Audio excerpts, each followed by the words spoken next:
got a big agenda here tonight. So call to order the Port Orchard City Council work study session for April 18th. Please stand and join me in the Pledge of Allegiance.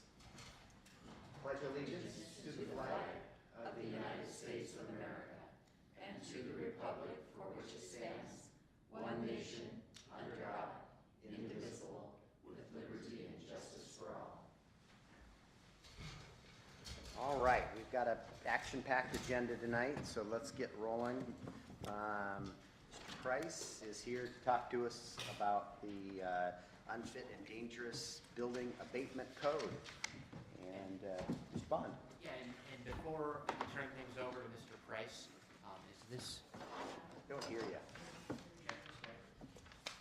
Is it turned on? It appears to be turned on. But Can you hear me? We have it turned down.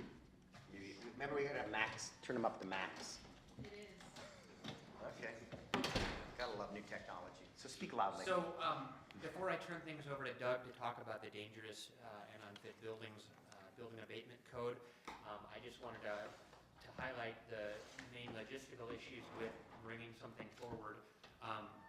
What Doug has written and is going to present to you is proposed to be located in the Unified Development Code, which we're planning on adopting in June.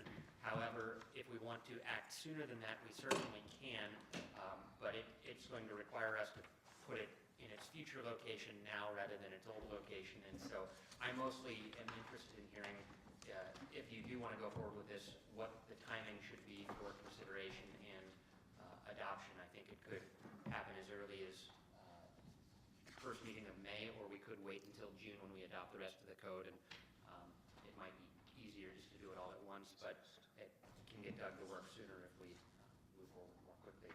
So Doug, I'll let you talk to this. Okay, good evening, Mr. Mayor, members of the council. Conceptually, pretty much I think everyone here has heard the discussion of the difference between the abatement codes, but I'll just try to briefly cover that.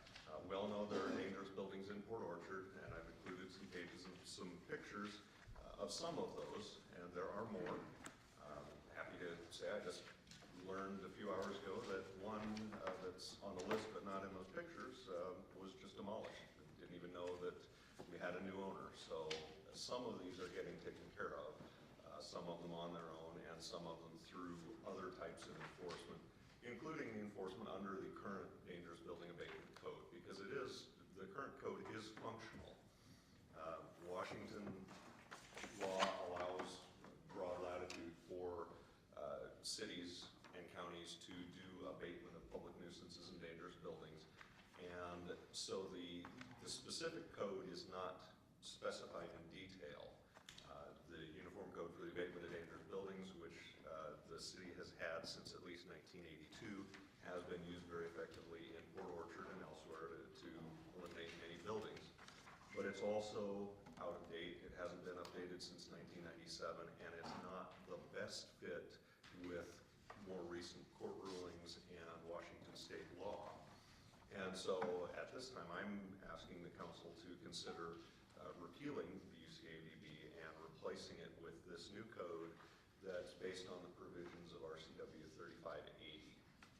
And one of the key provisions, one of the key differences there is that where the UCADB says that your abatement costs can be placed as a special assessment on the property taxes and bear equal weight, equal priority with state, county, and municipal taxes, that isn't a legal provision under Washington law. Under a court ruling that unless the state explicitly gives jurisdictions that specific taxing authority, the liens cannot have that priority. So even though it's in there, it's not true.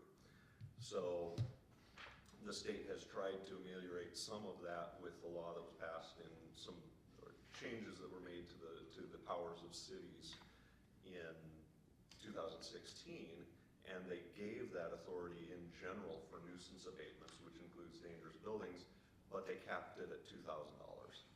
So under the UCADB, we can have that level of lien priority for $2,000 of our costs, which if we're just boarding something up, that might work. If we're tearing something down like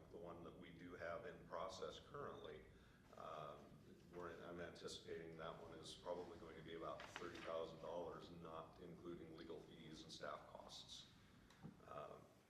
So that's one of the reasons for seeking to change. There are also some other concerns with the UCADB. One of them has to do with due process. If you're talking about tearing someone's house down or their commercial property, commercial building down, that is a very significant act of the police powers of a government. And there has to be due process. Under the UCADB, the first level of review is an appeal to a hearing examiner, which often has a very high fee attached to it. And so if maybe it's a homeowner who this is all they've got, and you're telling them the only way they can defend their home is by ponying up a whole bunch of money they won't get back on appeal fees, there's concerns about due process there. And some other minor details there. So in my previous jurisdiction, we made the same change, and we went to a code based on RCW 3580. For this draft that I have here, I've put a bit more work into it, and based on my experiences there, tuned it up a little more for some things that I wasn't really comfortable with there. So, not to reiterate everything that's in the executive summary, that pretty well discusses kind of the reasons. So I'd like to just discuss some of the significant differences. And so the first is that this process, instead of coming right out the door with a notice in order to abate a dangerous building and your appeal is to the hearing examiner, this process, and this is fairly well detailed by RCW 3580, it has to follow this script basically in order to have that qualify for that lien priority for all of the abatement costs. So the first thing that comes out from the city is a complaint and notice of hearing. And that notifies the owner there's a problem with your building, and a hearing will be held, whether they choose to attend or not, will be held within 10 to 30 days. So date specified, no cost, and it would be before the building official, the development director. And that would be their process, their first process to be heard. Most of the time people don't attend those, but if they do, it actually may be more beneficial than the other process as well, because you actually get the owner involved at the outset, and the notice and order of abatement that comes out of that process is based on that hearing. And so the owner actually has an opportunity to be part of putting together that order and hopefully coming out right out the gate with something that works for both parties. And we've done that. I've done that where we've kind of worked it out in the hearing, and we've crafted the abatement order to fit an agreed timeline and an agreed process. And so then, instead of starting right out with an adversarial process, we actually start out with a cooperative process. Doesn't always happen that way, but it's more likely to happen that in this process than in the other process. This also, with the UCADB process, you go forward, you spend the money, you do all of the work, and then after it's all done, you hold a public hearing before the city council, and the council considers the costs and decides whether or not to approve them and whether or not to put them as a lien on the property. And it's just a strange, backwards kind of process. It does put more of the power in the hands of the council, so it gives more oversight of the process to the council. But so with this proposed process, it eliminates that, and it authorizes the officer, the person in charge of the process, to have the lien recorded. And what it does is it shifts it over, and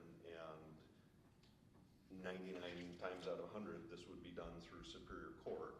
And so the court would be the one awarding the judgment, and then the staff would just merely be placing the lien based on the judgment that's awarded by the court. So it puts the review of the costs in the hands of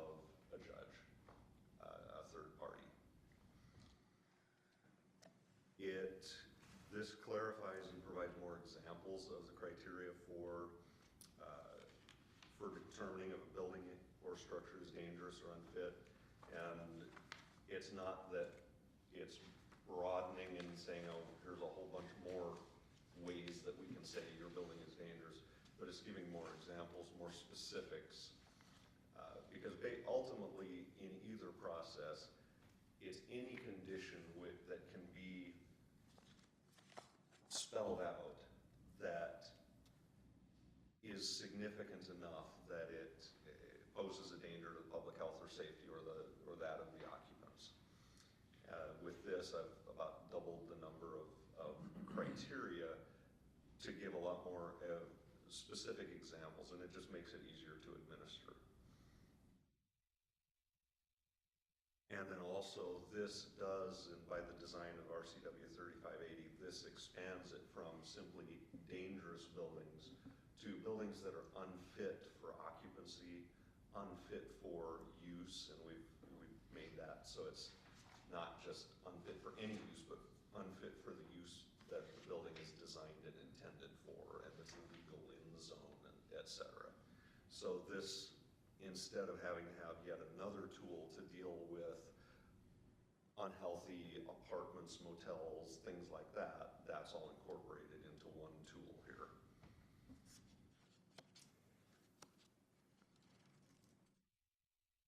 This also establishes the criteria for determining when the city can say, you can't repair this building, you have to tear it down. So there's a threshold that's based on the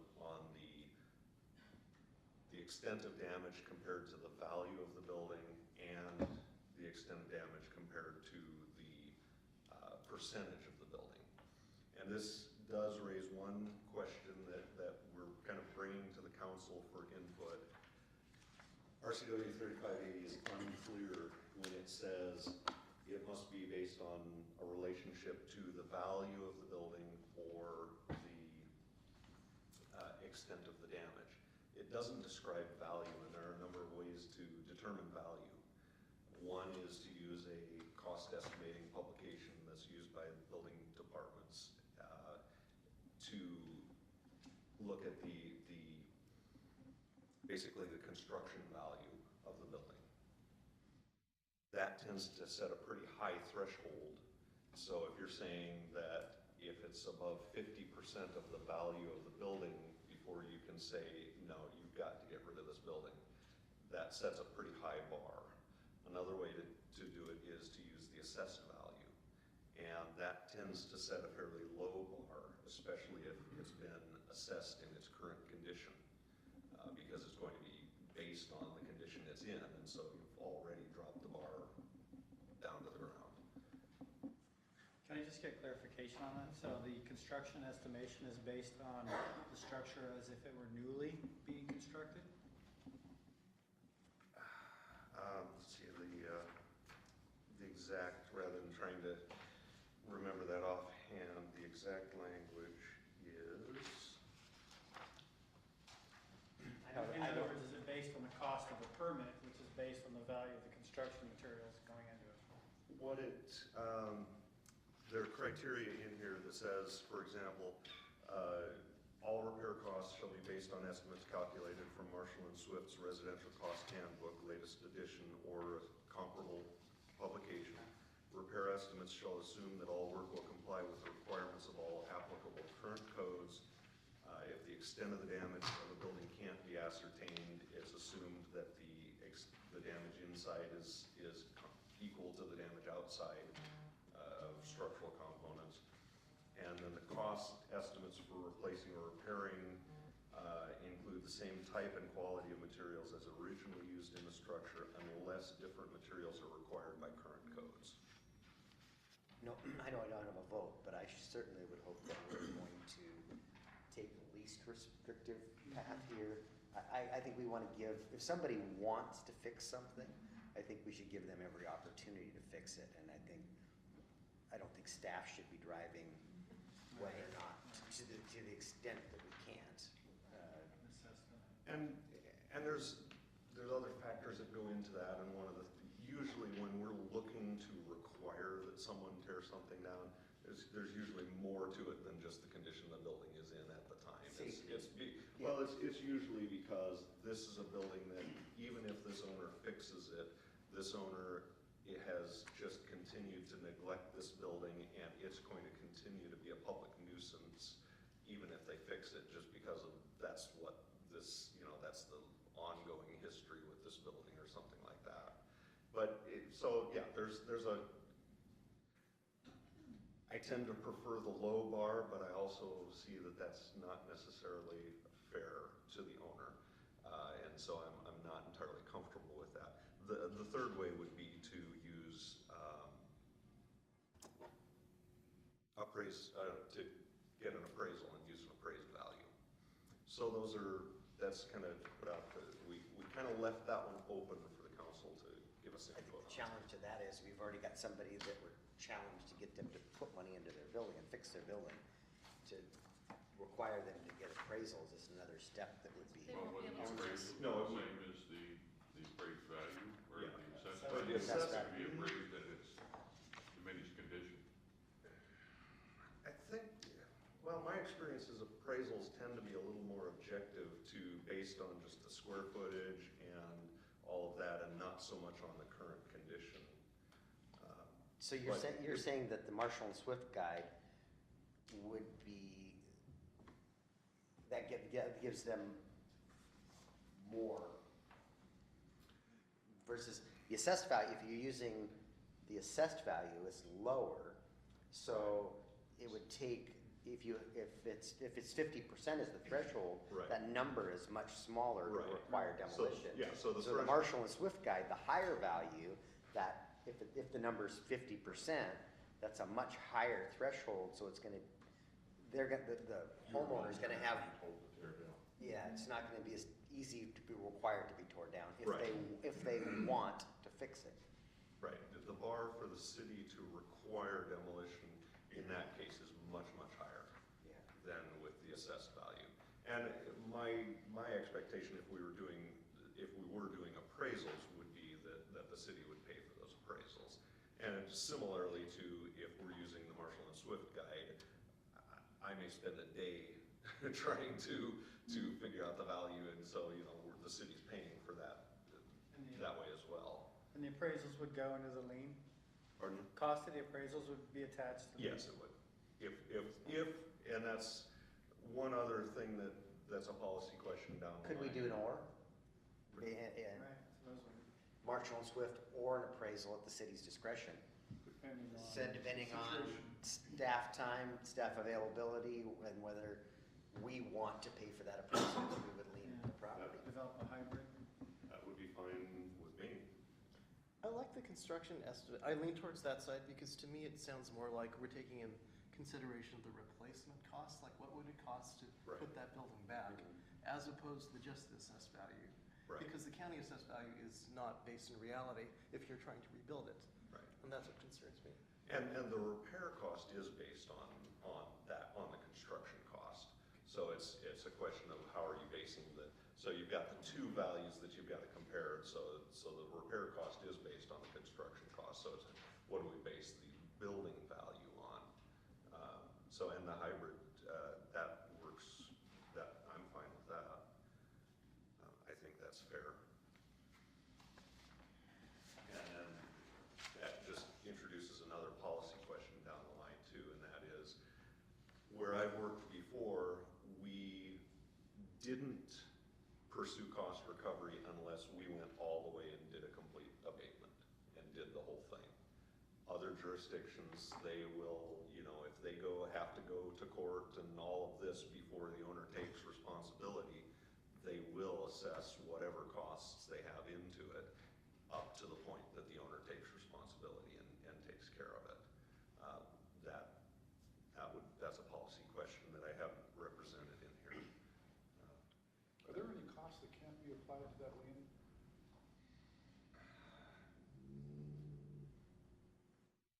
Not much, because, much everything. postage, publication costs, court filing, attorney's fees, staff time, And different jurisdictions do it differently. City of Tacoma, rather than trying to calculate out all those costs, they just have a flat percentage, overhead percentage that they tack on. I don't like that because that's not a real It's not basis of the cost. defensible either. Yeah, exactly. It's not.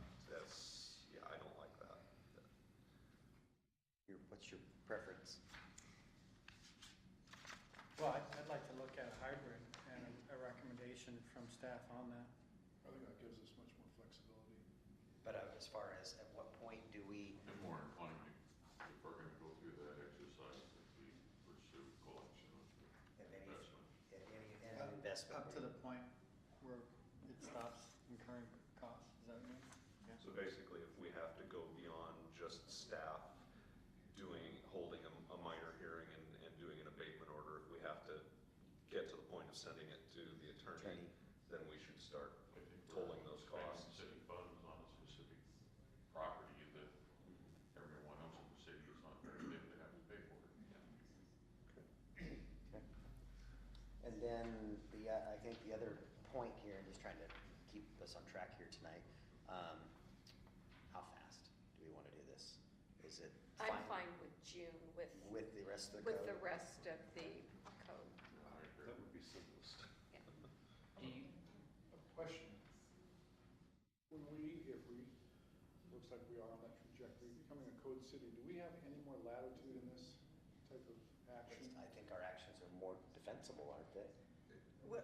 Yeah, well, I mean, with the having, more power to make decisions on behalf of the city, but I don't think there's anything additional that we would get. We don't get it anymore. It's when we're in before the judge, our position as a code city is more defensible than, a second-class city. Based on my research, I had put together a fantastic argument years ago saying, see, based on being a code city, which I was before, we should be able to have that lien priority the same as counties have it, just based on all the reading of the latitude of code cities. But then it was presented to me that, no, this was based on a Supreme Court ruling that said no. So that was the only benefit to a code city that I saw as far as specifically this process. Did you get that? Not yet. So the one final significant difference of this proposed code versus what we have now is that we've added in additional enforcement measures, and you'll see that there are alternatives in there. And it basically says, notwithstanding anything else in here, any violation of this code may be an infraction. Notwithstanding anything else, any violation of this may be a misdemeanor. And then any other legal means that the city could pursue like injunctions and so on. And that is a defensible thing to have those different options, and to me that's a very good thing to have, because if you've got someone who's just in a situation, well, for example, there's certain cases where we'll use this code to get things done, but we're not going to go and actually do the abatement. So Mile Hill Plaza needs about $350,000 worth of work, and right now they're being marginally cooperative as far as whether or not they're going to take care of the things that are causing that. Is that the old Kmart site? No, it's across the street, but that's the road they're headed down. If they don't take care of the things that they're doing, if they don't take care of the problems that Over they where have the now. fitness club was? So the Albertsons is here, it's separately owned, and then all the rest of the strip mall is one piece. And if that owner doesn't step up and do what needs to be done now, it will be the old Kmart site. It'll be right down that same road. So we're not going to step in and spend $350,000 trying to fix the place, but with other enforcement measures, we have the option of looking at what would be most effective to get that owner moving. And that might be criminal charges, it might be just infractions piled on every day for every violation. What building is this? I guess I'm confused. It's a corner of Mile Hill and Olney. It's getting Where more and 24 more Hour abatement. Fitness was. There was the, Where Papa Where it John, was. or Papa John's is. Papa there. John's, Papa Murphy's. Murphy's is in there. yeah, Oh, so the El Mexican Sombrero. restaurant and all of That that? whole building, Yeah, the that's roof's, correct. the roof's failing, I believe. the roof is not being maintained, there's extensive leaks, it's part of the reason some of the units are vacant, the heating, the HVAC units don't work, you've got retail businesses in there wearing hats and gloves trying to do business. You've got restaurants with water leaks that are threatening whether or not they might end up getting shut down by the health district, and the owners aren't, they're just trying to patch the leaks. So, right now they're working with us, but I'm anticipating we may have to, all of the investors in that corporation are out of the country and they're not wanting to spend money. So I'm anticipating we're going to need to use a tool like this to actually get them How will a there. civil infraction work on somebody who doesn't live in our country? I mean, I can see it where we've got the property that's in bankruptcy and they don't care how many fines we levy against them because the bankruptcy is going to dismiss it all. So we want to have, a misdemeanor or a gross misdemeanor against them so that we can potentially put them in jail if they don't, Right. we can't get their attention. The investors are out of the country, but the corporation is local. Okay. So that's where there are different strategies for different pieces of property, and that's why my preference is to have these optional enforcement measures. For example, in the building codes, currently some of the building codes, everything is a misdemeanor. Well, if it's, there are things you don't want to charge someone with a misdemeanor for. You just need to get their attention and get something taken care of, and they don't need to be getting a criminal record for some minor violation. And so that's the reason for seeking these optional enforcement measures. So, hoping that everyone's comfortable with that. So, then the other policy questions, and some of this was discussed in committee previously, a little bit, but regardless of whether we stay with the UCADB or go to this new process, will the council delegate the authority to staff or to the mayor to decide when and where to proceed with abatement? Or is that a role that the council wants to retain some advisory or decision-making authority over those kind of cases? I'm comfortable with staff. It's going to be limited by the amount of money we have in the Right, budget. right, and I think if you were to develop sort of a priority matrix for what, and you've probably already done this kind of Right. stuff, for what you'd wanna go after, that's gonna guide your decision-making. Sure. My plan is to work with police and fire and others to evaluate, all of these on that list and figure out what's most, highest priorities, and two, which ones are likely to respond to just coming in for the meeting. Because I can go through that list right now and it can give you a pretty good assessment of which ones are likely to be responsive and which ones aren't. Realistically, we're gonna, with what's in the budget, I mean, we're obviously gonna tackle the worst, the biggest public safety concern. We have enough money to do one or maybe two if we get somebody cooperative partway through a process in a given year. My other question is, Mayor, are you comfortable delegating that authority to staff? Or would you prefer it to come to your office? Because that would be. I'm comfortable with, I guess, To a today. point. Yeah, and I think they're gonna take direction from me. I think I'm gonna hear about this, but I think this should be, I don't want it to be subjective. What happens if we wrote it so that it went to the mayor or his or her designee? That's probably pretty good. And you can delegate to whomever you. If I'm not comfortable with how the process is going, Ultimately, your it's my responsibility. responsibility then, yeah. I'm comfortable with that. Okay. Well, and it varies a bit too, because, okay, you're talking about, That's dead. Really? Already? Good assessment. when I look at the list here, when I look at some of the photos, a home on Sprout that's occupied would be a whole different situation than a mall that is not being attended to by a corporation that's refusing to put money back into it.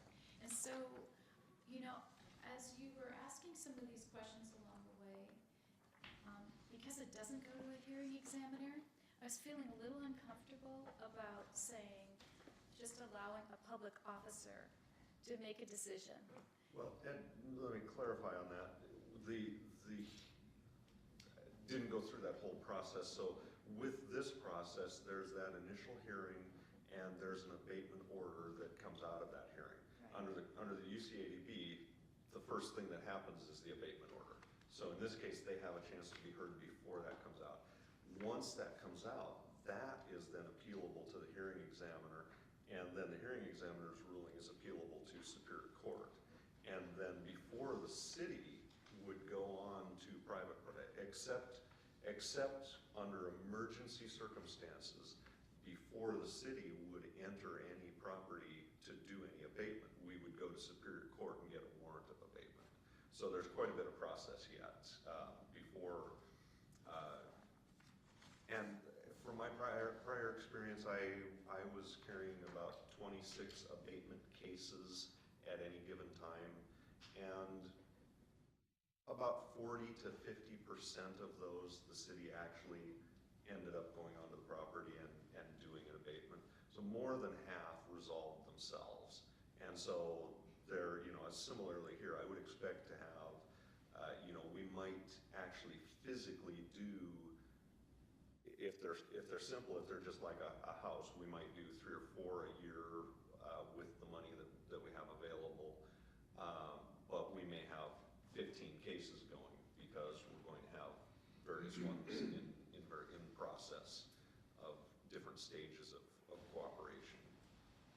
And the thing of the owner occupied is a completely separate policy question to the council of whether the council is even comfortable with us doing owner occupied. And there again, I've been involved in at least a half a dozen owner occupied abatements, and in 2 of them they were just very serious drug addicts and criminals, and the houses were literally destroyed by their own actions. They were just half demolished already, and those we did go through with. One where a house was partially collapsed and the owner went into the hospital and wasn't expected to come out, and his son actually was the one that asked us to start that case. Unexpectedly, the owner got out of the hospital and then fought that, but the city did proceed with tearing down multiple buildings on that property. But that house was, again, partially collapsed, and it was. We gotta wait 2 public safety here. I Yeah. know. But then when you've got ones It's a like. balancing act. Yeah, when you've got ones like these that are just plain horribly unsightly and they don't have functioning utilities, but they're not falling down, they're not drug addicts, those are much, much, much harder. The one that we'd be more likely to look at would be the one that's a hoarder that's been building onto his house since 1985 without permits, and then a second garage / house, and just more and more and more and more, and it's all half finished. So, probably need to move this one on. Yeah. I know this is pretty heady stuff, and is there, So it sounds like we want to take this forward in June for consideration. Do you want a hearing on this? The public hearing is not required for adoption of a code like this, and so we can have a hearing. I would probably have this as a separate item from the unified code, but on the same timeline. So I would like to hear. hearing, okay, so we'll schedule a hearing for June, first meeting in June, with action at the second meeting in June. so we could have that hearing ahead of the other code, because it's pretty well prepared. That way we're not commingling the issues, but it would adopt the actual adoption with the other code. Yeah. Probably makes more sense. And then just Something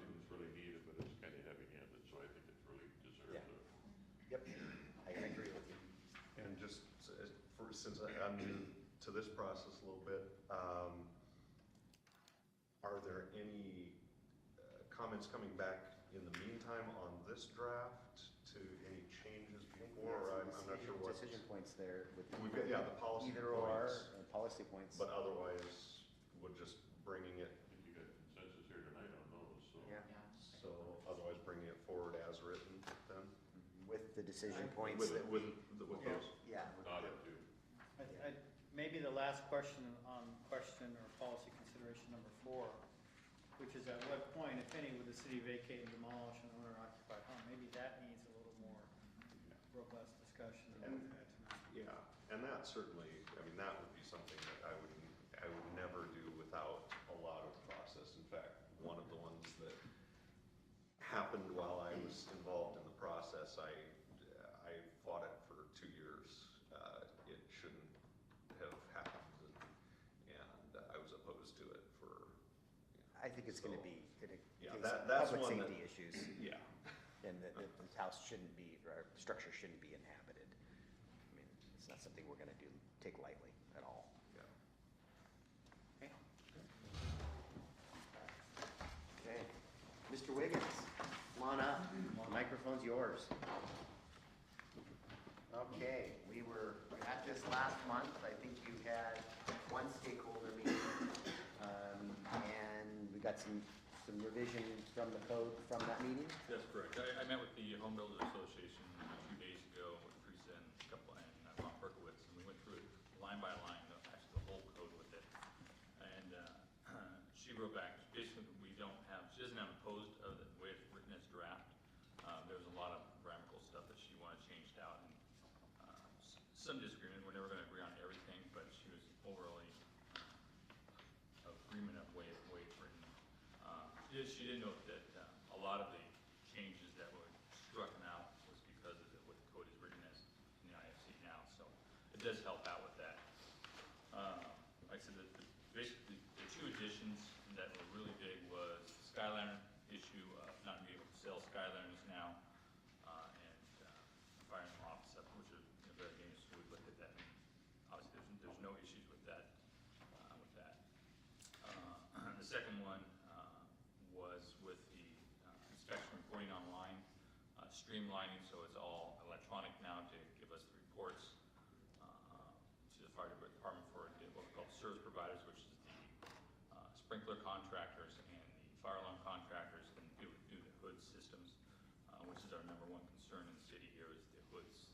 Like Myers Fire, the way it caught fire was the hood system failure.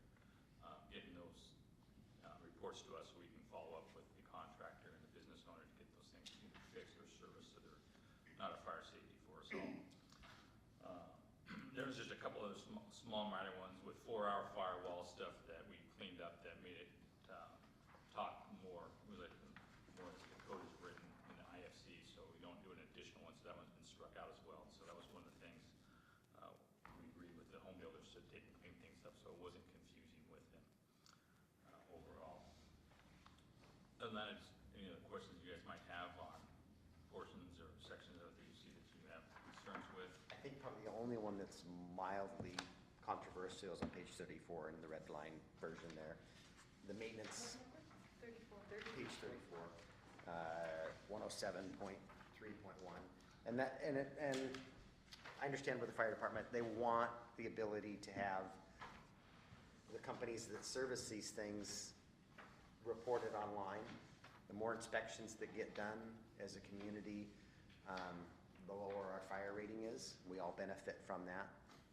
So these commercial structures, so now the fire department isn't spending their time, the folks that have their systems serviced as they should, it's reported online. It's not just a tag that's hanging on your fire suppression system that they've got to go out and inspect to make sure that it got done and it's written on the tag. It's the contractors reported it online.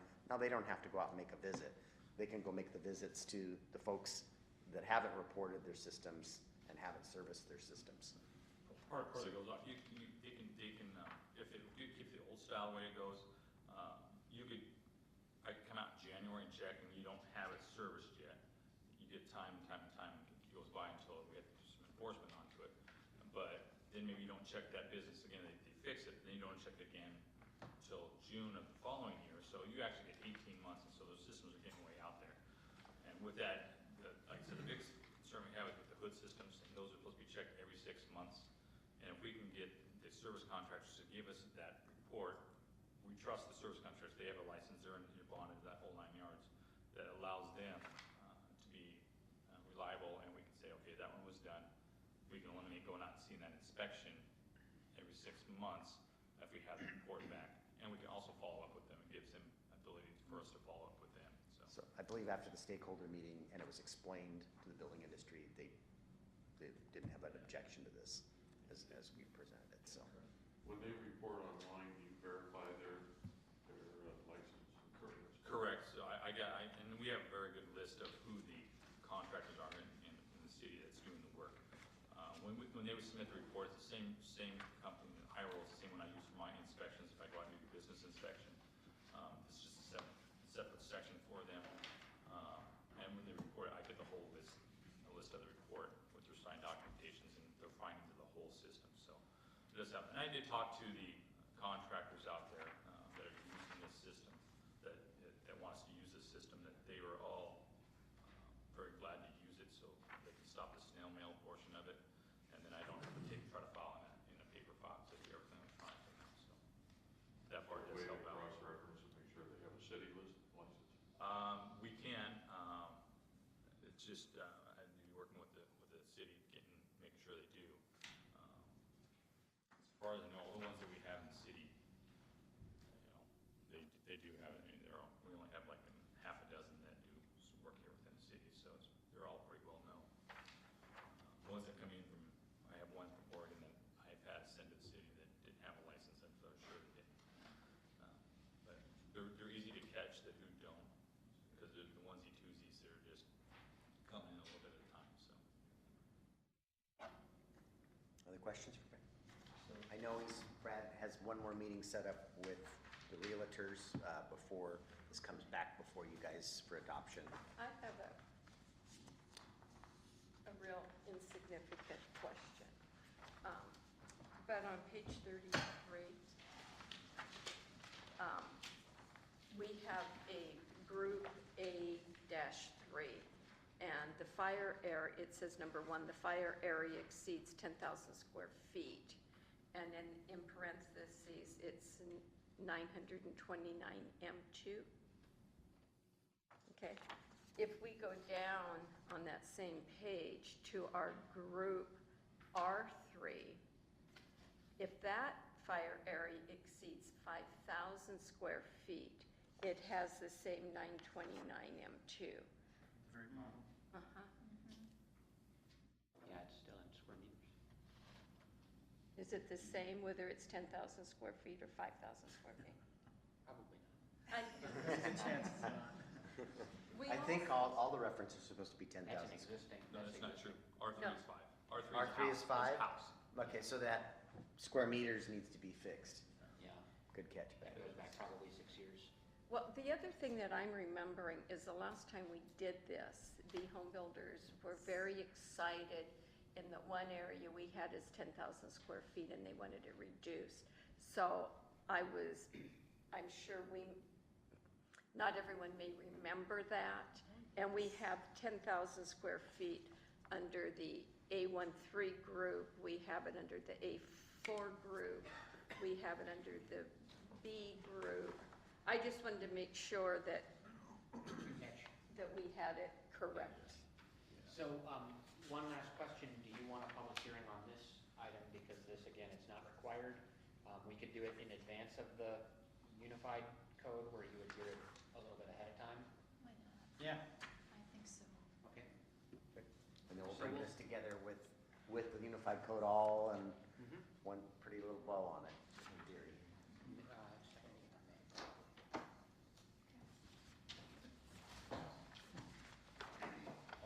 Okay, thanks for coming, Brad.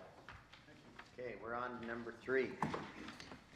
And I have concepts for water features.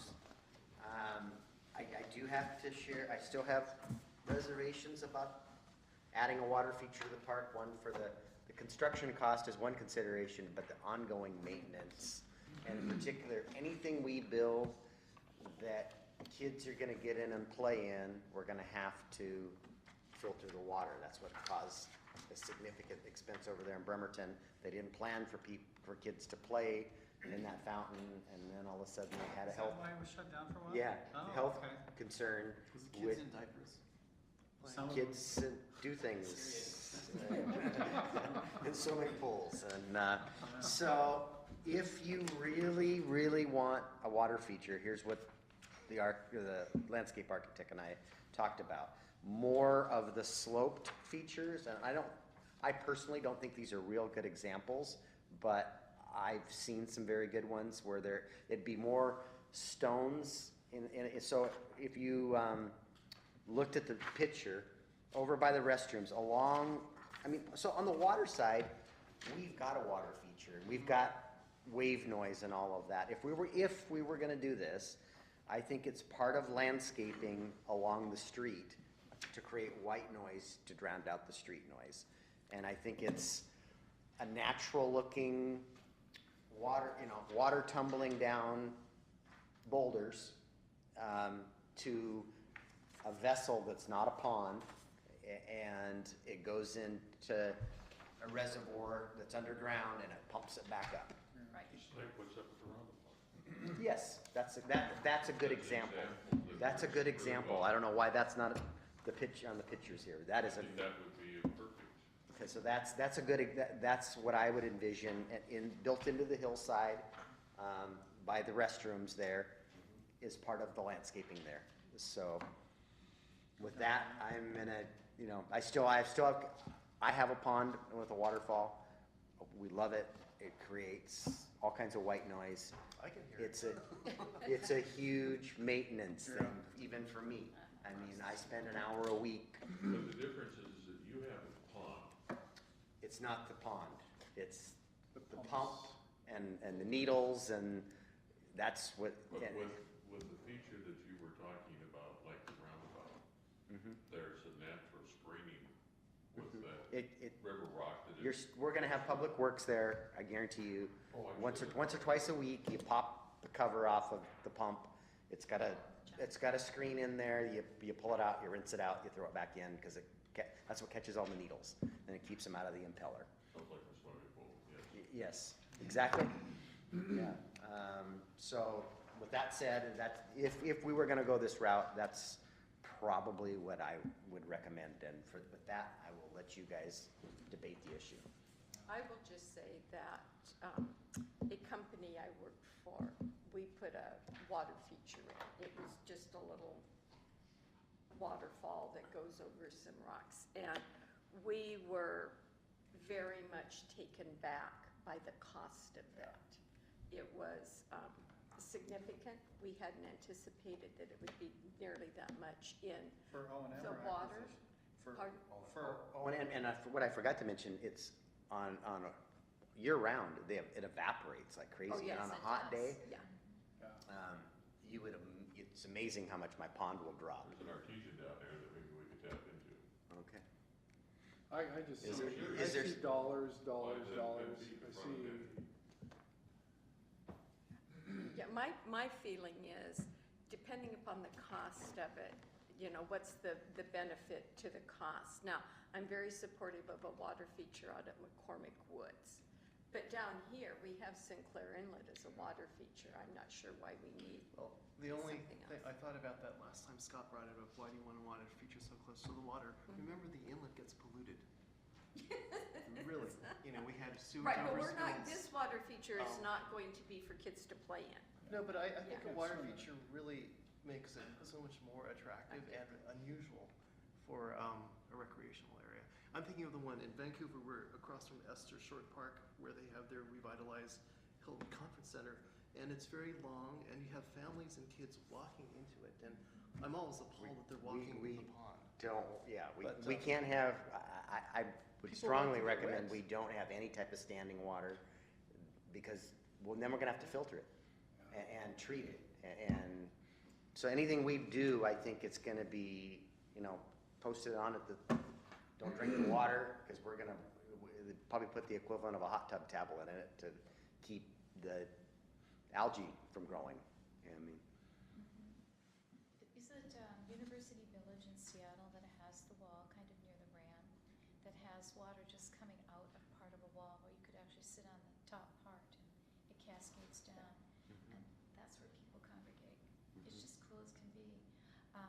You know, or a wall where water just comes down the wall and recycles and goes back up.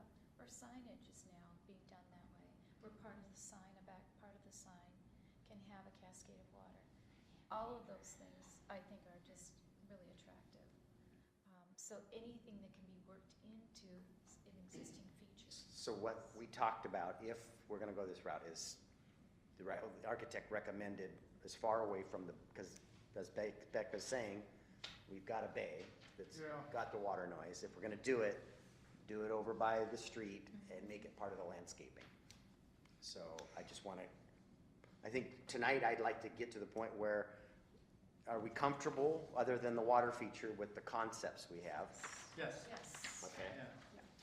Because I wanna be able to tell the landscape architect to give us our 30%, because once I have my 30% design, I'll have cost estimates, so that we can start. And so the other is, do you want a water feature? And just give me some direction here, I'll go, either way. I would vote no. No, Too much cost, too much maintenance, no, and we already have a big. yes, Yes. so down 2 to 2, I would, a cautious yes. okay? Yes. Okay, got a water feature. So, and there's nothing to prevent, we're gonna do this 30% design, find out the cost of the water feature and go, whoa, timeout, we can't afford that, and, Exactly. we don't do it. So, I don't think there's a whole lot of harm in designing it in. So, it'll be, I think the parameters that you talked about is about as high a cost as we wanna go. it's just some sort of Cascade. active cascading water for white noise and aesthetic, it's aesthetically Least pleasing. amount of maintenance possible. And low maintenance, yes, I agree. Okay, I've got us back on track. All right, your design standards, Mr. Bond. Yes, thank you. The Planning Commission at their last meeting held a public hearing on the proposed single-family design standards, and they voted to recommend approval of the draft that came out in your initial packet. Since the packet was prepared, the mayor and one of the planning commissioners brought to my attention a concern that they had that I looked at. And as a result, I've provided you with a revised draft tonight that is titled Director Edits to the Planning Commission Recommendation. Not our packets, but This one was on your table this evening, along with the photos. here we go. And at the same time that they raised the concern with me, I was trying to get some pictures to illustrate what the design guidelines are trying to address. And so there's a 3-page packet of just some house examples of what's been built in the last 10 years, showing the things that these guidelines are trying to address. I will say at the Planning Commission, we had 2 individuals testify. Mr. Brown testified saying that generally he's in favor of having design standards, and Mr. Palmer expressed concerns about them, especially given the increasing cost of housing as it relates to military families and supporting the operation in Bremerton. And we didn't have a whole lot of suggestion other than that, but as I went through the pictures this evening, just going through the example of looking at some of these, I noticed a couple of other revisions to the design guidelines that I went ahead and included in the draft that I sent back to you. So I just want to walk you through this planning director's draft where things are in underline and Sure, would have decorative. been nice to have it in the red line. Here, we got black and white here. Yeah, it's printed in the incorrect color, I apologize. In any event, the applicability section is the section that was brought to my attention, and the concern was, how does this apply to remodels versus new construction? It's very clear when you're building a new house that it has to comply with this chapter.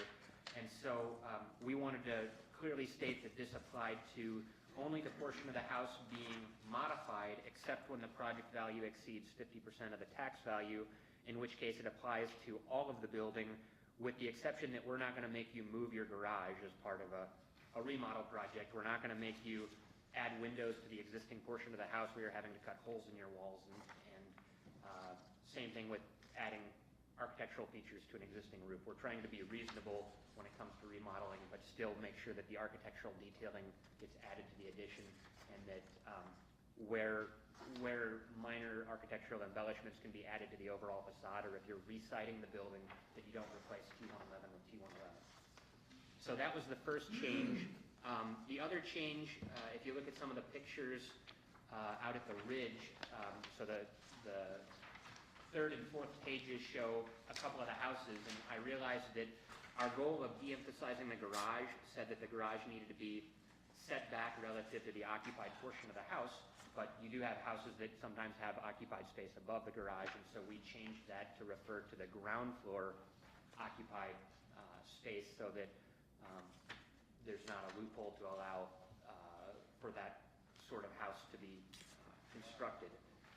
We really want to bring the front porch forward and try to bring the garages back further away from the road. The other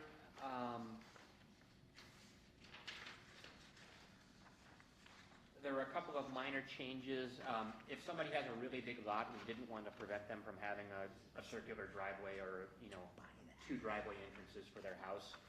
It's really just on the really skinny lots that we wanted to have those types of restrictions, and so we added a caveat there to allow for multiple driveway entrances on lots wider than 120 feet. And then finally, in terms of architectural variety, we realized that in big subdivisions, the way that we have structured things, you could still have a bunch of the same houses on the same street. One example I found in the Ridge today had 2 house plans out of 15 houses on a street. And because it was such a big subdivision, they met the variety requirements because they reversed the floor plans but you basically didn't have any variety on the street. You had 2 houses of one type and 13 of another, and we want to make sure that the streets have a little bit more differentiation between the houses. So it talks about subdivisions having variety, but also at the street block level for each segment of street that there's enough variety on that particular street. Can you explain how that formula works without getting into too much detail? How that is written, how kind of variety do you have? You can't repeat a floor plan every XX? Well, you certainly can't put the same floor plan next to one another. So you have to alternate at least every other house. Depending on how many houses are on a street, if you have less than 6 homes, we would want 3 different floor plans out of those 6 homes, so that even if you go every other house and something opposite on the other side of the street, you have no more than two of each house on that street. And as there's more houses on a street, we require more floor plans to get that variety. Nice. So with that said, those were the major changes. I think council raised this as an issue that concerned them based on some of the examples, and some of those are in the pictures I provided, that some builders aren't building a very attractive product, and we want better for our community. In particular from arterial streets, and we're just, we deserve better than what we're getting from the building industry. It's from certain builders. There's folks out there that do it right, and there's folks out there, even when you talk to them about it, don't give a darn.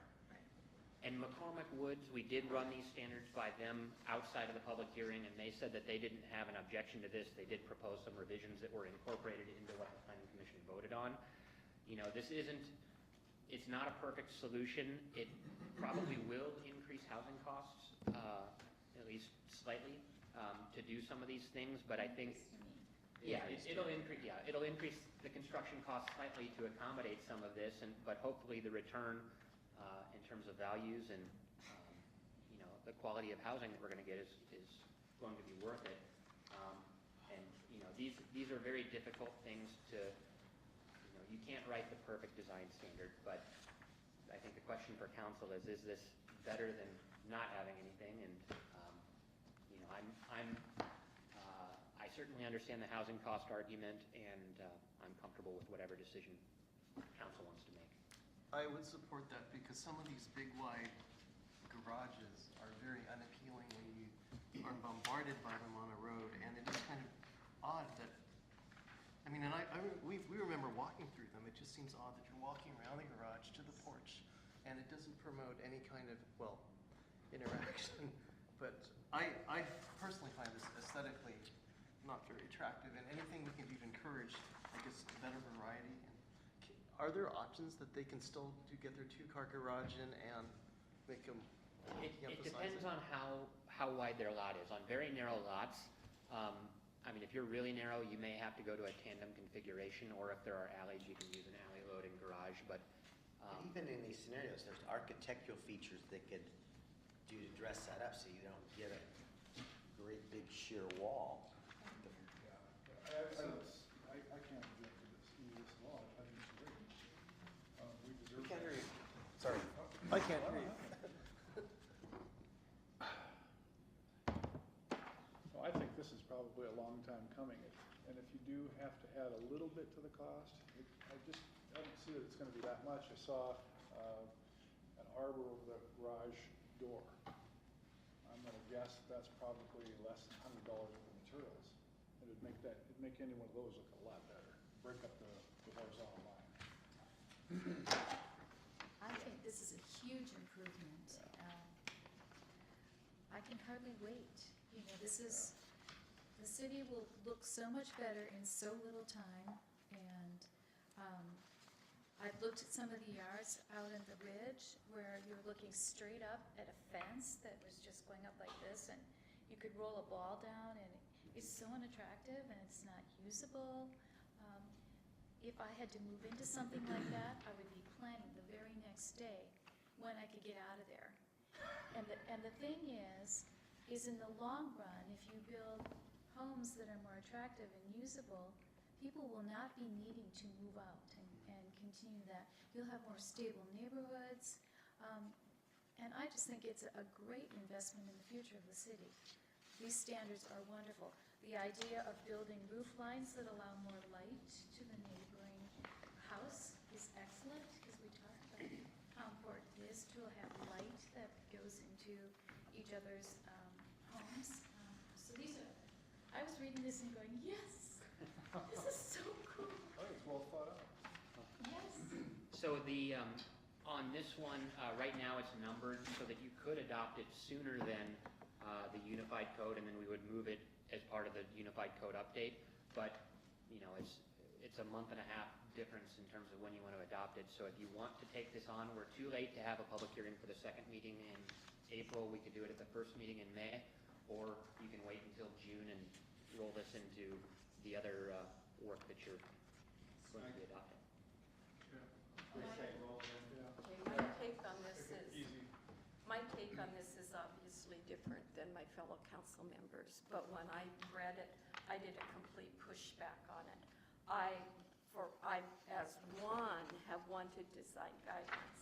When I saw them in print, I was offended. I could not build my home by these guidelines. I think they're overextended from what we need and what we're trying to accomplish. And I think we should take a long, hard look at them. We're requiring porches. We are requiring all windows to be framed. Anything that is stucco requires a wood frame around it. If you walk through McCormick Woods, not the Ridge or the other subdivision, but McCormick Woods that's proper, which I do once or twice a week, most every one of those homes would not be allowed under these guidelines. So I think we really need to take a look at what these say. Again, I'm supportive of design guidelines, but I think these are overreaching. So Beck, do you have some areas where you think, because I think there are parts in here that are very the backwards fences, the garages facing arterial streets, those are the things that I'm really think we need. I've only read then them there's twice. I read them the first time and had to put them away. I was so angered by them. When when I went back to them after I had settled down, there were particular issues that, again, we won't allow white garage doors anymore. I read that one and highlighted it too. Yeah, we won't allow white garage doors. And apparently, we assume all garage doors go up and then go this way. My neighbors go this way. I have barn doors. We are requiring all windows to have a decorative frame or something around them. Mine do not. My walk today took me from Bay Street up Gibbons around Shroof and anyway down, and I probably counted no less than a dozen or a half a dozen homes that did not have windows that were framed around them. Again, and it requires, one of the things in the architectural details is you can have distinctive paint schemes. I never thought that that the city would require certain painting, colors of paints on homes. You know, if I lived in a development that had covenants, I may expect that, but I don't expect that in my neighborhood. So I just want us to take a good, hard look at this. And is that what you want? Well, You know, I think it's, do we want to be that restrictive in what we're doing? We had a few issues that we wanted to address, such as what's facing the streets. If your home that faces the street now, according to these, you have to have 10% of that in windows. By the way my home sits, the side of my house, which is 40 feet wide, has one 3x3 window on it. So that wouldn't, it wouldn't qualify. But I must also say that my house is below ground level, so all you see from the street is the roof. So I guess you can have any roof visible from the street. We haven't tried to regulate that yet. When I saw this, I just did a pushback, just because I thought that it was overreaching for the problem we were trying to solve. I think it would probably be easier to sell this if we take a softer approach to begin with. And if that doesn't work, then augment it, potentially. Well, there was an aspect, and I'm kind of look back on this, I'm not quite as adamant as you, Yeah. but I think there's some aspects that we need to have some work on, and I think a couple examples, the inside out fence is one example. I do agree with we gotta do some treatments to the fronts of houses so that they're not so car-centric. I mean, all you see is a garage door now. You can have a white garage door with put windows in it, just put some trim around it or something that makes it just not so much that. And I would dearly love to figure out some way that we could incentivize moving the cars around back, going to the old-fashioned alleys and shared alleys and put, like, there's one photograph of homes that are pedestrian scale to the sidewalk. That's where, I mean, where you were heading in that direction where That's what I meant. this invites neighborhoods. Yeah. So- Only the garage doors do not. How about, you guys I think this is beyond land use here. I think will all of you take a homework assignment over the next 2 weeks to give us the things you object to? And they may not object, you may get one. So we'll look at what the objections are and try to either remove or soften those objections. Is that a fair way to go about this versus staff trying to rewrite this whole thing, read this and tell us the things that jump out to you that you object to? Well, and probably the things that we like the most. Well, the things that I think we just leave them alone. If you like it, leave it alone. If you don't like it, let us know and we'll talk, and we'll bring that back. That is something I'd like to encourage. See? Okay, so maybe there's some points that you want to add. alleys or pedestrian? Well, alleys, I'd Page love six. to, But but you- just to scale, I mean, just kind of suggest alleys because. But John, I think that's bigger than a residential design standard. That's in the overall, it's a subdivision. That's separate than this. I appreciate that. Yeah, and for this task here, though, I think it's more, what do you object? I'm with Beck. What's wrong with a white garage door? Yeah. Well, then What? even, Well, it's not required to be white, that's just one option of That's one option, but de-emphasizing. I had trouble in one area where you had to pick three. I couldn't do it. see, I have a bit of a challenge with, and I don't like the garage door. Those are horrible. That's my daughter's house. I mean, it's not her specific house, but it's my daughter's house. She bought a house in the Ridge, and it's Yeah. one of many. Yeah. And I know the interior layout of that, but I don't like But the things could have been done to that, look of that. to soften that and give it more curb appeal. Yeah. Or maybe a lesser setback if they do certain things, or, Or maybe it's incentives. Yeah. If you do these things, you get, and I think that's where we're heading with the McCormick, Incentive menu. I like that. so. So, I agreed with Beck, some of these things struck me, but I also like the menu approach. Choose from these things, so you're not necessarily bound to something that you may not like. But I had some questions, and I don't know if you want to go through them now. Well, so on page 46 of what we were given, accessory buildings talks about metal garages. Yeah. And it says, would likely prohibit metal garages. And I suspect there's probably, a fair amount of those that exist in Port Orchard. Maybe we can soften that prohibition, and I'm not sure what it means by would likely prohibit, but maybe we can soften that so that it's not something that could be on the street frontage. Yeah, I think, just to clarify what that meant, is that when a garage is over a certain square footage, it's supposed to match the house, and so unless you have a metal house, you don't get a metal garage. Oh, okay, and so I was thinking of those, those little metal garages you can buy at Costco or something. Those sheds, yeah. Sheds, yeah. Okay. Yeah, but if it's under 200 square feet, which is one car garage or smaller, you could do metal, but it's once they get bigger than that. And so on top of page 49, number 3, you're promoting tandem parking in some situations? And do we find that that's workable with narrow lots that are particularly less than 50 feet wide? I mean, it seems My daughter. I think so, yeah. has tandem. tandem. I have it. Ridge house. It's not ideal, Okay. but All right. it works. So if that's what you have for a driveway. I think- It's a two-car garage. You pull out, you get two cars parked next to each other. I think tandem is one in front of the other. Yeah. Yeah. There's enough for that as well. Okay. On page 51, when you talk about the 4 different facade elevations for 10 to 19 homes, would you want anything for a short subdivision of 9 lots or less?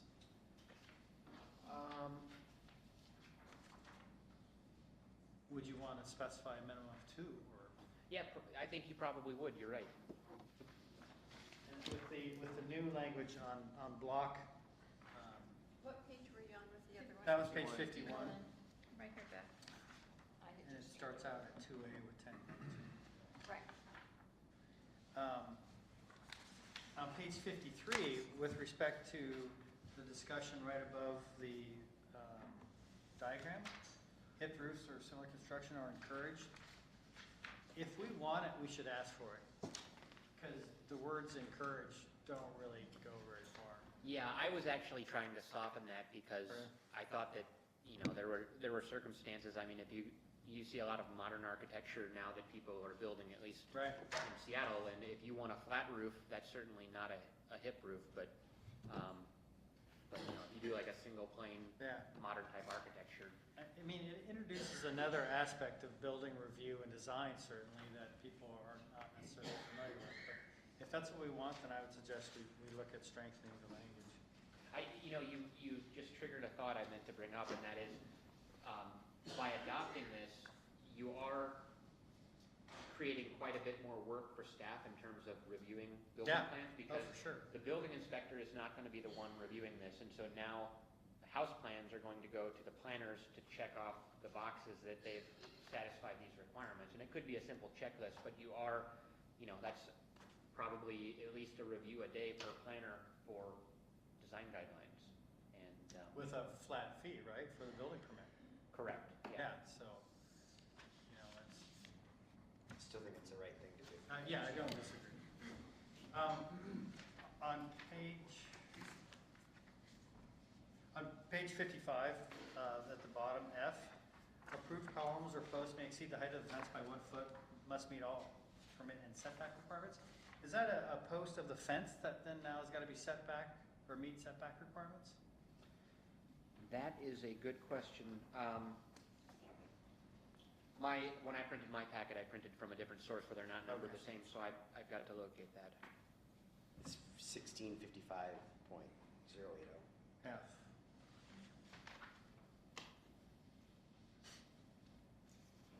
And then, I know you'll probably fix this, but it seemed like some of the reference to figures were out of place, particularly on page 56. You mean the numbering? The Figure nine. reference to figure 9, figure 10, and figure 11. And the figures themselves aren't yet labeled. Okay. Oh, yeah. But at the bottom of page 56, one paragraph up from the bottom, no portion of a fence shall extend beyond the property line of the fenced property into the public right-of-way unless allowed by a right-of-way use permit. And that's the system that we just overhauled recently, right? We just adopted a procedure where somebody can get permission to build in the right of way. Okay. I'm not quite sure that makes sense as a public policy, that we will allow somebody by request to put a fence in a right-of-way. And so maybe that's a discussion for another time. It's unopened right of way. Right, but like we've heard from people not too long ago, that's an open right-of-way that they might otherwise enjoy. Deer may walk through it. It could be a habitat corridor. Ducks. So anyways, was just an observation. That's all that I had, but, in going through this, maybe one of the things we can look at is expanding the menu so that these are not all prescriptive outright, but they're attached to a list of menu items. So, 2 weeks. Okay. So 2 weeks, you've got to have your comments back to Nick, because he's going to bring this back to next work study, one more work study, with a revised version of it. The other thing that I just want to say is when I was looking at this, I think it's easy for us to think of a subdivision and not new construction within existing neighborhoods. Infill construction. Yeah. And on that note, we did talk at the retreat about having an add-on to the design guidelines contract, and so when we meet with our consultant next week for a kickoff meeting, we're talking about a scope to look at the historic neighborhoods for some infill development policies as a possible change order to that contract to add that on. What was the planning commission vote on this? I think it was unanimous. Okay. Then one of them called me after the vote and said, well, what about this? And I said, well, that was the question you should ask before you took the vote. But it was a good question. All right, we're to number 5. We have the Unified Development Code. It's still you, Mr. Bond. All right. So at our last meeting, we covered a number of sections of the Unified Development Code, and so we're on to the next chapters. We've got permit process types, application procedures, public notice, and the critical areas code. And so this is your opportunity to ask questions about those sections, and I emailed today the comment matrix of public comments that we've received to date. The deadline for commenting is actually today, so it's possible something may come in after hours here, but we're going to try to finalize that matrix and meet with the attorneys to discuss any possible revisions as a result of the comments that have been received and get those incorporated into a final draft that will go for a vote at the Planning Commission here at their next meeting in May. We also provided an updated table of contents. It's at the back of your packet on this section, and we color-coded things to kind of illustrate what things have been updated, what things are currently being updated, and whether they're total replacement versus they're sections that have been amended. But because of the volume of pages, this doesn't really lend itself to strike through and underline, and that was one of the concerns the Planning Commission had, was because they were having trouble really understanding what was being moved versus what was being replaced. And I tried to explain to them that if we did strike through and underline, they would have a telephone book versus the mere binder that they have now, and that they would see 60 pages in a row of strike through next to another 60 pages of underline. And so I'm hoping that's a useful tool for you to look at when understanding the moving pieces in our code.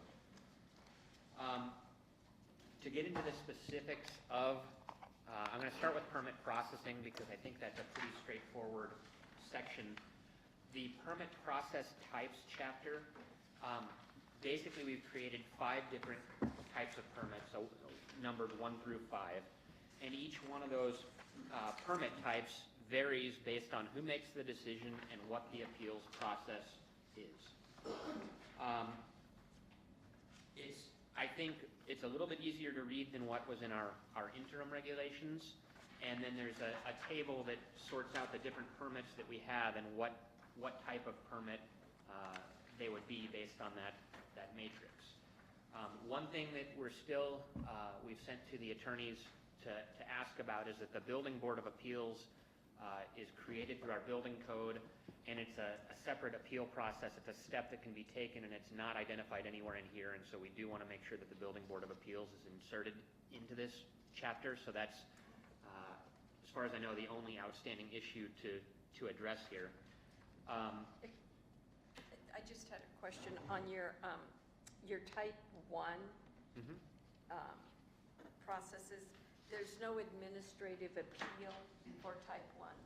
That's where we're considering putting language to refer to the Building Board of Appeals for building permits. And we've also gone back and forth. I think some in the development community wanted an administrative level appeal, and I think it was the attorney's recommendation at the time to just do a judicial appeal, because usually those administrative issues are so black and white that it's not something that usually leaves much room for interpretation. So we're still looking at that possibility of having some administrative level appeal. What about to the hearing examiner? I think that's probably more expensive and more of a hassle than a judicial appeal. What's the cost to appeal to hearing examiner? Well, actually, we lose money on hearing examiner appeals because we were told that we couldn't have an appeal fee higher than $500 based on a court precedent. So it's, I think, $450, but it costs the city probably $2,500 to have that type of appeal. So a judicial appeal doesn't cost us to process. So the first chapter, 20.22, is pretty short. If there's any questions there, I'm happy to answer them. Otherwise, I'll move on to the permitting, approval, and application procedures. Not seeing any. The permitting, approval, and application procedures, it starts out with our pre-application meeting suggestion. Our code clearly states that you're not precluded from submitting an application, which currently some sections of our code say that you have to meet with the city before you can submit an application, which potentially prevents you from vesting your application. That was one of the things that the attorney pointed out to us that was problematic, because we're interfering with somebody's ability to take advantage of their property rights. The other thing this chapter does is it establishes a master permit, and really this is more of a paperwork issue than it is something substantive, but essentially we want to have a master permit form where you fill out all of your contact information, your representatives, and that is an umbrella that then you attach all of your other supplemental permit forms to it. And so it's kind of a vessel for moving through the process and for consolidating your application into one package. In terms of the submittal requirements, I think we pretty clearly define what what's required in order to submit an application, and then we talk about counter-complete versus technical complete status. And currently, we don't distinguish between these two things. And what ends up happening is that an application comes across the counter. It may be obviously incomplete at the time it reaches the counter, yet we have to take it in, and then one of our planners spends a lot of time going through the application, even though it's not ready to be reviewed. And so this is a step that we're introducing that will allow the permit clerk to sort of weed out any just blatantly incomplete applications where they're missing entire pieces of what's required, and that's hopefully going to free up time for the technical staff to focus on the applications that are on their desk. None of the timelines in this section have changed from what they currently are. And then finally, the chapter, I think it does a good job of setting clear expectations for the applicant. It creates a standard for the city to follow, and it also creates an expectation of landowners who are interested or concerned about development that may be going on around them in terms of the things that they've been notified of. Any questions on permit? So is there a checklist that's given out to applicants? Yes, currently all of our applications have a checklist, and those will be revised as part of this process because we're going to change our form structure a little bit to take into account the master Right. application. And so that would have those items that you would need to have to submit to be considered counter complete. Correct. And so are you thinking about putting yourself in a position where you would deny intake if they don't supply all of those checklisted items? Well, it depends on, so there's going to be a checklist associated with each permit underneath the master permit umbrella. So you have to have a master application Right. form, and then on that form you check what other applications you're submitting, and each one of those is sort of subservient applications has its own checklist of what is needed. Right. And so the clerk will go through and say, okay, I've got your application fee, I've got your site plan, I've got your digital copies of your materials, I've got your SEPA checklist, and we'll make that determination at the counter. So, like, for example, if somebody turns in an application, but it's clear they need a wetlands report, is that something that would be turned away? I think it would, not necessarily, because we may not have made the determination that a report is required. So that's more of an item that a planner is going to have to determine once things come across. If we've had a pre-application meeting, we may have that information ahead of time, but they're presumably going to be checking a box on critical areas review as one of those application forms that's being completed. So if they're requesting it, they need to have the report. If they're not requesting it, we may come back and ask for it later. The final section here, and this is one where I've provided you with an alternative, is public notice. And this was one of the concerns that the Planning Commission raised in their initial review of these chapters, was the idea of how do we get the word out about a project, and they were complaining that the signs we currently use are often too small to see without having to get out of your car and walk through the mud to actually go and read. So all of this red came from the planning commission? All of this red came from staff as a result of the Planning Commission comments. Okay. And is being presented as an alternative for them to consider. Okay. Most of this, as far as I know, all of the cities in Kitsap County, as well as the county, I think, do not go as far as what's proposed in the alternative. This is a major sign. It's a 4x8 sheet of plywood. It applies not, type 1 permits don't require on-site notice, but type 2 through 4 permits, those that are going to the hearing examiner or that are shorelines or other things, would require a larger public notice board. So give me an example of a type 2. So type 1 doesn't. What's an example of a type 2? I think a shoreline, let me double check that. Got to look at the table in the permit process types. I think I agree. I think an administrative variance is probably, There you go. no, I'm sorry, short plat, stormwater management permit, binding site plan, temporary use. And then a type 3 would be a preliminary plat, a variance, a conditional use permit, and a type 4, actually type 4 does not, does it or does it not? Maybe for a comp plan amendment? Type 4 is for site-specific rezones and final plat, which I don't think typically have a notice at all on those. So really, it's the conditional use permits, it's preliminary plats. And so the idea would be that you would put a bigger sign up that has minimum lettering height. You would require that a map be attached to the sign so that somebody actually can see what is proposed visually as well as the written description. And we would want to make sure that the description matches what appears in the paper, which the city staff is going to prepare the notice to the paper. They need to transcribe that information onto their public notice board. We did allow for it to be handwritten in block letters versus a specific font where it would be professionally printed. But I would expect that most people looking for a sign like this are probably going to go to a sign maker, and it's probably going to cost $200 to get a sign made. I think when we did the sign for McCormick Park, which was not quite 4x8, I think we paid $120 for that. And so it's not horribly expensive, but it is much more a much higher bar compared to what we're doing right now. What's the size requirement today? There is none. There's none.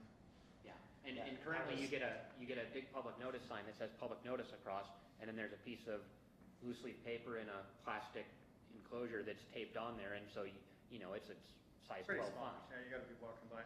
How big is that though, is what I'm asking? The current one? Yeah, Usually I think it's 6 square feet. It's like a 2x3. 2x3. So I'm just wondering if this is too great a leap. My question was on, maybe not for a big, a subdivision, but a conditional use permit. That seems a little. Seems big to me for a Yeah. conditional use permit. Mhm. So maybe, Well, I would say that for instance, to do a mixed-use project in the commercial zone requires a conditional use permit. And so you're potentially talking about, a massive mixed-use apartment project. You're talking about storage units. There are some pretty intensive uses that would be occurring under a. this is something that came out of the planning commission Right. and their. Right. So anyway, it's really food for thought, and I'm open to suggestion here, but we borrowed a lot of this. Seattle's was a 7-page administrative handout on it. We stole the design diagram, but we reduced some of the size requirements and allowed it to be handwritten versus printed. Versus professionally So, printed. I mean, it'd be interesting to know what this sign on page 92 costs, but then when you're looking at trying to sync these 4x4s, okay, so now I gotta maybe get an auger, and I've gotta, Postal you know. order. I did a couple signs. well, yeah, I've done some, yeah, if you're able to do that, go for it, but, It's in bright any mark. case, I think these are, this is quite a leap from, I think, where we could be. I I'm just curious had this what done other on the people think. property in Kirkland, it was $500 to have the sign made and put in. Yeah, Same size sign. I'd be surprised if you could get this sheet of plywood sign for less than a couple $100. Yeah, well, I was only talking about the sign, which our guys then went out and mounted the Yeah. 4x4s and put the posts in And a there. sheet of plywood that's Yeah. $30. So anyway, we wanted to propose that alternative. I think the plain draft that we have still clearly sets expectations for what's required, but it is an opportunity to provide better notice of projects. Yeah. The planning commission didn't ask for a specific standard. They just said, can we establish something that requires the sign to be readable from a distance? Yeah, I think a lot plays into that, how fast you're driving by dictates the size of the font, all that. I think, like, we could really go down a rabbit hole on this. You could go down a rabbit hole, and from years of marketing, you never want to put more than 7 words on a sign that you're expecting someone who's driving to read. So I think what we're talking about here, the public notice they can read as they're driving by, but It's a concern to come back and read the fine. they're gonna have to get out of the Yeah, car right. and walk to. Right. If somebody's concerned about the planned action, they're gonna want to read a lot more detail than they're gonna see in their car. Right. Yes. So I agree that this is a bit on the large side. So Okay. what's your gut feel is the right Well, side? I can 4x8's too big? Is it 3x6? 4x4? I think 4x4 is plenty big enough. Do you want a map on it, or do you just want to have text? Well, put whatever on there, but again, you don't have to necessarily be able to see it from your car driving by at 25 You probably miles an hour. shouldn't be. And I wasn't thinking about, from a moving car, I was thinking about if you pull up your car alongside the property line in the street, you can stop and read it from your car, but not while you're driving. You're not gonna get enough detail. No. You know, like if a home is for sale, they put those little for sale signs and you can walk up and get the piece of paper out of it Description, and get the details. yeah. Or go to the website. Mhm. So do you think the planning commission just wanted something larger than what we currently have? Yeah, I think so. And I think a lot of times when you have roads that don't have sidewalks and you're sometimes talking about drainage ditches and it has to be on their property, sometimes it becomes very difficult to get to the sign. And So I think that what I'm hearing is the public notice aspect of it is, Big enough to know. Right. that's big and important. And then we're not as concerned about the detail other than it's posted and people can get more information We're not from, as concerned about the detail to be able to read from your parked car, yeah. but be able to walk up and stand in front of the sign and read. If you can read, then you know what's going on. And are we comfortable with having the sync 4x4s? I think you, on a 4x4 piece of plywood, you're gonna need 4x4s still. The wind will catch it. And what John was telling me in terms of the typical depth of a post relative to the height of the sign is that I think he said it was either a 2-to-1 or a 3-to-1. So every 3 feet up you go, you got to go 1 feet Right. into the ground. That's typical. And so It's 2 feet when you're putting a foot post in. Which is a long ways. It is. So I can tell what the county does, and they buy these pre-printed corrugated plasticized kind of signs, and they have requirements that you use wooden brackets that you can stay, so you can drive in the ground, because they don't want wire brackets being caught by mowers and turned into projectiles and that kind of stuff. Those signs come blank, and then there's a place for you to tape in the map, and then handwrite in neat block lettering, all the information that's otherwise needed. yeah, and that's what the original draft proposed was that the city would be able to provide signs and we'd order like 200 of them at a time. Right. And have them on hand if somebody wants to buy ours. We'd set it in the fee resolution for how much ours cost, or they can go get their own. I like that plan. Yeah, that is a good one. And I suspect ours are probably a little on the small side, I think they're like this. Yeah. 2 or 3. Okay, well, But I even will. at that, if you do the corrugated plastic, a 4x4, you could usually do good hefty 2x2 posts. Yeah, Uh-huh. exactly, that's what we Uh-huh. use. I'll talk to John, Right. John Robinson, about what size relative to if we're looking at a 2x2 post, I think there's gonna be an upper limit of how big a sign can be before it's gonna be at risk of blowing over, and 2 or 2 is small. so, I'll come back with something closer to the initial proposal. Those public notices, the information they're gonna get when they walk up and see it, is there any place on our website where they can find that too? So the public notice would be large and the website would be large for more information? Yeah. Yeah, then you don't have to get out of your car, you just look at it on your smartphone. While you're driving. While you're Yeah. All right. Hey Siri. So I think I have an idea of what you guys are looking for, and I'll communicate that to the planning commission so that they take that into consideration when they make the recommendation. Any other concerns about public notice? Okay, moving on to the critical areas code. If you'll remember, we got a reprieve on this from the state. It was initially supposed to be done by June of last year. They gave us an extra year on it, and so most of our work on this has been sitting on the shelf for a year while we worked on other priorities. So now we are bringing it back to you. The staff report documents the public process that we've had to date. We did an initial public meeting, I think, in either 2014 or 2015, where we sought public input. We did our best available science review, and I attached the memo and the matrix that were prepared by our consultant explaining where our deficiencies were and what needed to be fixed. And so I think that's pretty well documented in the matrix. The big changes that we see are in the wetland rating system. the methodology for rating wetlands is now different than it used to be, and we're still on an older ratings manual compared to what we're required to do. And actually, if somebody has to do a project in Port Orchard that is according to our old manual, but if they also need a Corps of Engineers or a Fish and Wildlife permit, they have to rate it twice according to the old standard and the new standard in order to get an accurate rating. And so this will bring us up to the current rating that the other agencies are all requiring. And so depending on, the new rating system provides a score for your wetland in addition to a classification, and so depending on how many points a wetland scores, the buffer is within a range, and there's a table that says a class 1 wetland that's 1 to 3 points has this setback, and if it has 9 points, it's got this other setback. And so the setbacks are potentially increased for some wetlands, or they're roughly the same for others, and it just depends on how things are rated.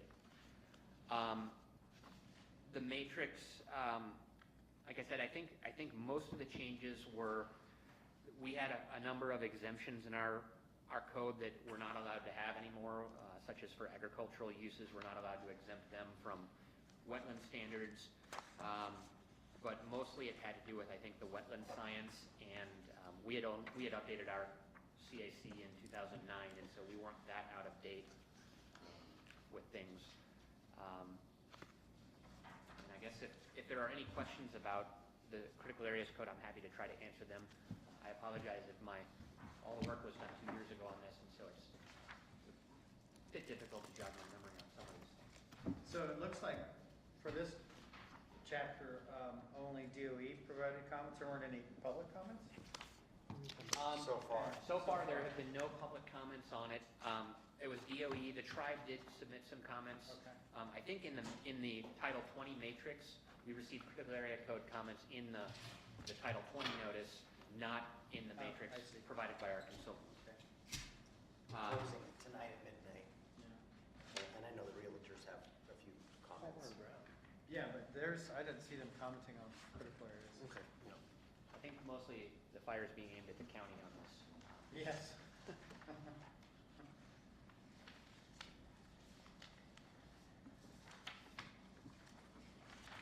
what, we're sort of stuck with the science that's available to us unless we want to go out and do our own studies and develop our own data, which is certainly beyond our reach at this, in terms of cost and time.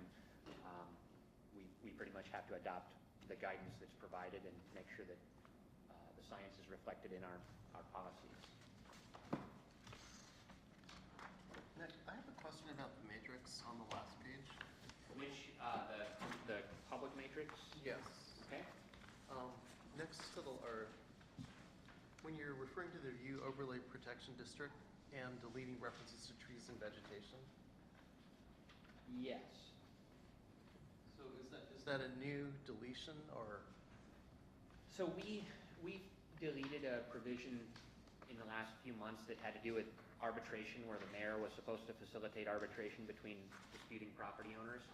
And I think what we've determined, and I believe, I can't remember if Sharon was involved in this discussion or not, but we had another section of our landscape code that we've realized is, or of our view protection code that we've realized is a problem because it's still inserting the city into private matters. And so this is another section that is being deleted. So there's a heading in that overlay district called trees and vegetation, and that's what's proposed to be eliminated. And you haven't seen that yet, so Okay. that's. I just wondered if, it doesn't sound controversial, or is it? I think it's, Pardon? I think there's a question. We got a comment from a citizen that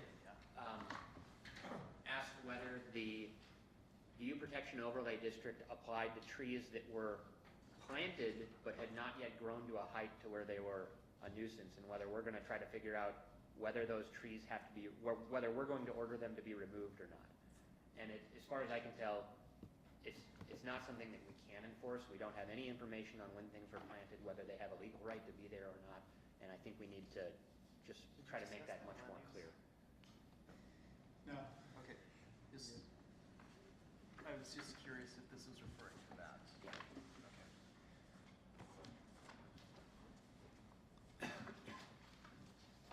Any other questions on the Unified Development Code?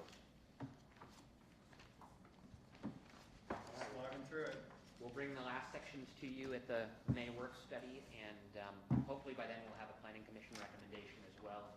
And then we're scheduling the hearing on that again for the first meeting in June with proposed action at the second meeting in June. You know, one of the concerns Nick and I were talking about too is our practice has been, we hold a public hearing at the planning commission, and then we hold another one before the council. Right. And the challenge to that is it really, it makes it so people don't engage earlier in the process. Because, well, why should I go to the planning commission's public hearing and testify when I can just go to the city council and head it off at the end? Years ago, we had a big discussion about which was a public hearing and which was a public meeting. And one body could hold a public meeting and the other held a public hearing. And I think, and I don't, honestly, I don't remember Well, which was which. we need to hold the public hearing at the planning commission. It's at the council, so maybe that's the semantics there, that we need to call that a public meeting, and we're gonna take additional testimony.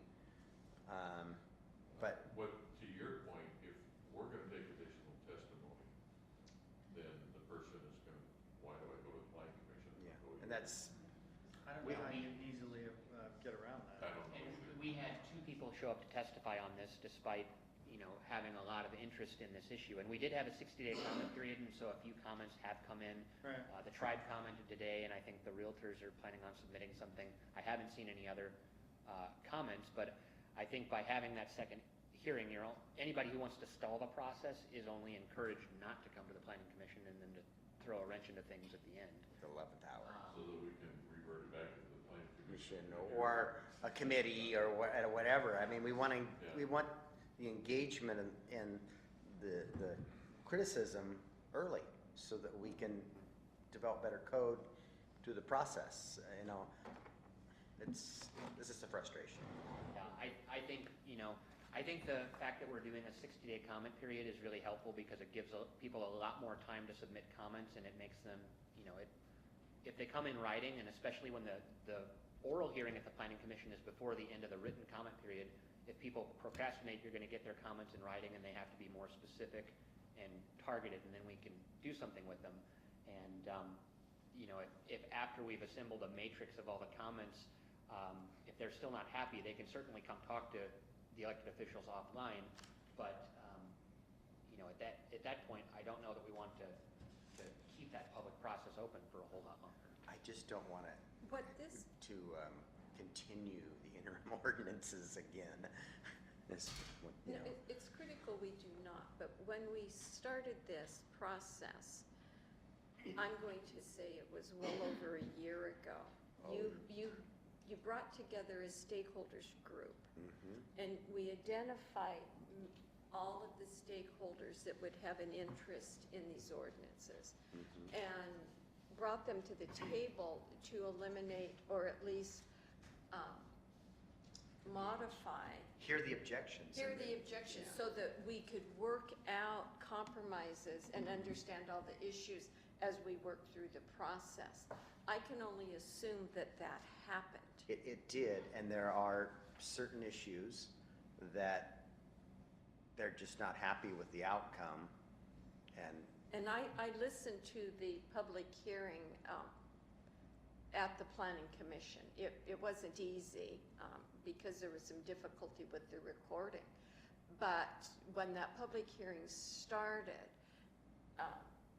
Director Bond asked that anyone testifying please give specific issues so that they could actually address them in the code, so they could bring forward a compromise or work on that. And basically, the testimony was being critical of the process. There were no specific issues that they continued to have there should questions be no with. objection to the process.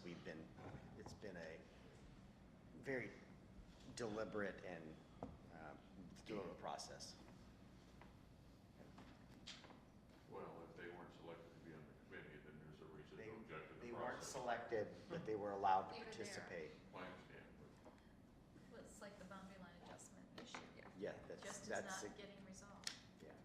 And ultimately, you're gonna have to make a policy decision on that, whether you want it or not, and that's. Any more on this? Well, and if your policy decision on boundary line adjustments is different than the direction we're going, please let me know so that we can bring the right ordinance forward again. All right, we ready to talk about parades? Okay. I know you've all been thinking about this. What are we gonna do? We can't throw, well, as much fun as water balloons would be, we can't throw anything. We can throw candy. Can't throw anything. It's not really nice to throw candy on You the have ground. to hand. You have to hand it. And we've done it for years. It takes a couple of 5-gallon buckets. Yeah. I'm okay with what we did last year. It is pretty labor intensive and we need to probably have twice as many. All those balloons. Well, Yeah, we it did didn't run work out. that We run, well. no, we didn't even get halfway through the parade. I could bring roller skates or, you know, the old guys in the group, it was pretty tough on. Mark thought it was pretty tricky being in the truck trying to get those handed out. I think candy or something smaller is gonna be much easier, than blowing up all those balloons. Yeah. But it's your guys' entry. I'll tag along and do whatever. I definitely want to have an entry in the parade, the group of us. I thought that was fun last year. I agree. I'll go with that. I won't be in town. I'm leaving the next day. So we can bring the Sitting Luhu doll from Rotary and then it can be you? No, Probably not. probably not? Okay. The question is, do we want to be in the parade? I John's say not yes. sure. I don't mind being in a parade. I think it was It me. was kind of fun. It was cool. It was pretty hard to run up to the truck and then run out there and hand and then chase the truck down again, get some As more. your in it. balloon was deflating. Yeah, Right. I would prefer that we don't have that to. Do we just deal with. walking Maybe just and, walking and holding a sign or just walking or or- handing candy out? I mean, that's pretty We easy should to hand do. out vegetables. We could have a public works vehicle trailing us. The problem with the candy is the buckets are real heavy Everyone at the else is getting beginning. that candy too. Yeah, but we're first. Oh. They got our candy first. We started first and ended last. But what you do is you have small buckets that you refill so that you're So not do you hand carrying. it to them one by one or you let The them? You have refilling to. part is, does that mean you have to chase up to the truck to get refilled and then slow down? We could have somebody refill them for us. They just have buckets a whole Deliver bunch it in to there. us. They just keep The exchanging. mayor will buckets. deliver your buckets to you. You won't be able to do that. If you're thinking about somebody in the back of a pickup truck refilling. Probably a public works vehicle, yes. Yeah, That okay. would- Whether it be a big street sweeper, big, you Well, know. something that we may want to show off, Yeah. some city equipment we want to show off.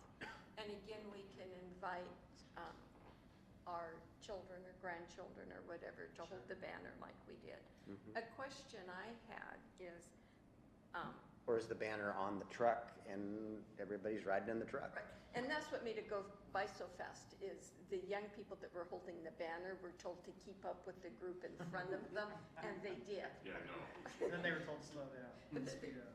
Yeah. They were way ahead. Yeah. But what do we think about, and how would we, City Clerk Reinerson, have T-shirts with our new logo on them?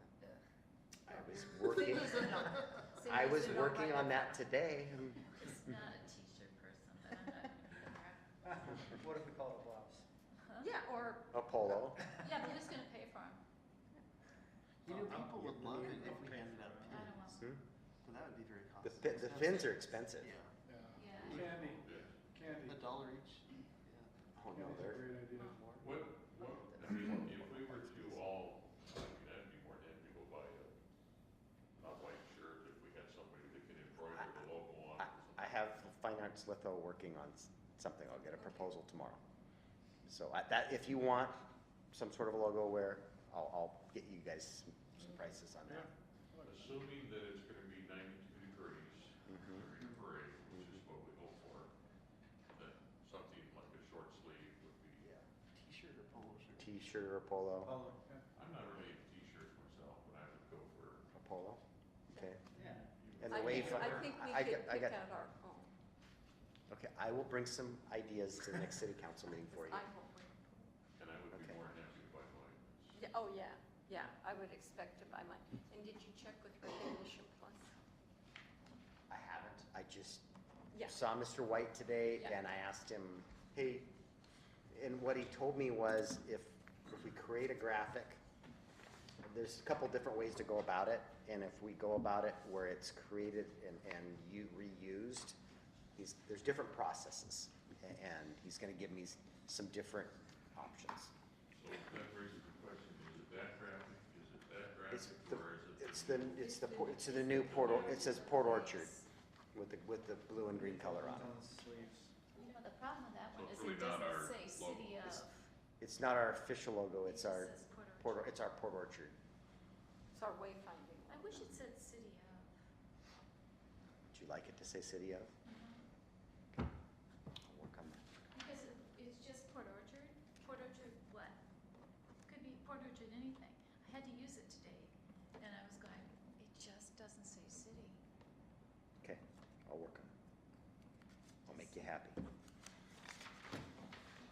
All right, still haven't figured out what we're doing in the parade though. I'm working on shirts. We're walking and We're walking, handing out candy. Hand out candy. Okay. You said it. So somebody's gonna go to Costco and get some big bags of candy. I can do that. Okay. That's probably the easy, and then pass the hat around. Yeah. How many big bags of candy? Takes a are we lot. talking? You're gonna fill Oh. 2 5-gallon buckets, so it's a lot. Probably 10 bags of candy. no chocolate. Yeah, No chocolate chocolate. melts. It melts. Yep, she's right. Jelly beans. It's hard candy. Yeah, It's gotta be Okay. wrapped. yeah. Yeah, It's gotta be so- wrapped, yeah. All right, More Larry, technical, we'll- didn't it? Walmart, I mean, you don't have to go to Costco, you go to Walmart or wherever, but you want the big, Yeah. the big bag of hard candy is what you want, and we're gonna tear it open and put it in 2 5-gallon buckets. Well, Nobody would want And then I'll get, Would you like some carrots? You know, No. you go to one of those stores downtown, they might donate some leftover Easter candy. Yeah. yeah, it's good. There's some kale. Carrots. He's gonna have the same 2 carrots at the end of the parade that he had at the I'll have an beginning ice of the bucket with parade. little carrots in it. Are you gonna give me a secret? Gummy items. Yeah, I'm getting. I like the So, and I'll get with Public Works from what it is we're gonna drive in the parade. Street sweeper or the big dump truck? And With the plow on it. The plow. dump truck with the plow on it. Wasn't it a bit of an overkill? I mean, It's probably our newest piece of, that or the street sweeper are our newest pieces of A equipment. working street sweeper. Of course it works. A No, street well, sweeper's it's kind of cleaning fun. Oh, I don't know about that. That's noisy. People would be getting away from it. It's like, We have some new You police want the street vehicles. sweeper or the dump truck? We got new police cars. We got new police cars. We want a couple of police cars? Yeah, police cars are, it's fun. I mean, they kind of start the parade and end the Okay. parade. Yeah. I'll talk to the the chief. Tell them I didn't recommend that. Okay. Randy did not recommend this. All right. You know, I guess, try what you want, but I'm not really impressed with the police car. They're just too common. Okay. we have to sit on the hood. Street sweeper. I mean, if you want something unique, I think the street sweeper would be So not as cute. monstrous as a dump truck with a plow Okay. on it. Street sweeper it is. But you have to decorate it. How about we wash it? Yay. We can put some of our leftover. Hell of an idea. Didn't tell them I could- I don't know, I'll have to look that. All right. Street sweeper it is. All right, we are on, so we have a parade You entry. know what would be cool? You keep changing your mind, you're never gonna get out of here. How much would 1,000 of those little flags cost? Instead of candy, give out the little flags. Okay. Flags, I'll ask. I think you're gonna find that they're a little pricey. Yeah, I think so. In 1,000? A lot more expensive than candy. Probably Oh, around for that sure. time of year when everybody wants one. Yeah. But Could be neat having, Yeah, no, it could be neat having those little flags. How about a little flag on a toothpick? A two. Oh, we're really gonna all right. I'll check on, I'll report back in the on, bottom. I like your thinking, John. Okay, Hand those out, everyone will. we're digressing. Great. Brandy's, Take it away we're from number you. 7. Must be getting late, I haven't looked at the clock. but- Brandy's got amending the special events ordinance. She says she has 20 minutes. She's gonna do this in 10. Yeah, I think so. I think Press us it's, to five. so, there's a couple things that was missed in the original round of codifying the special event ordinance, and on page 213, the first one is it didn't really identify or capture events held on city property that's not a right-of-way or a park or a sidewalk or a street. So I tried to define what city property would be defined as, and what I envision is the old Los Cabos, I think, or Port of the Let's call it. Los, Los okay, Cabos, yes. Los Cabos. So if somebody wanted to hold an event there, they should follow the public or the special event process, meaning that, you know, as long as the council allows for that property to be used for an event, then that's what we want it to be captured in the code. What I need to work with legal counsel on for city property, if the council wants to move forward with that, is the city property is not for the intent of a parcel that has one of our lift stations, or, you know, you don't want to say any city property, you know, you can hold an event on. So, Well, you have the capacity and the capability to hold an event on it, yeah. I mean, so You're not gonna be able to do that have an event on top of us. Can't you say city property that provides for public access or public gathering or public, I mean, there are city properties that we don't want. Well, she's got to define here capacity and capability. I think it's a pretty good definition. or an area that's just a, we received through bankruptcy or the ULID that they didn't pay for foreclosure, I the think we're property good that with was your on Bay definition, Street. You yeah. know, you can't hold an event there, there's trees there. So anyway, so that's the purpose of that, is to clarify that. And then on page 214,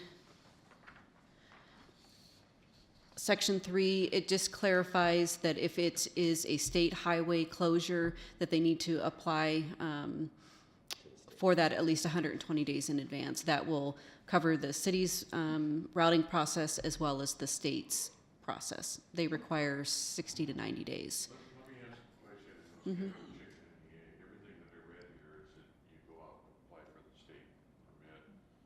Would we want to be able to say yay or nay before they go to the state? That was my concern too, Yeah. John, is what we found out at Economic Development last week is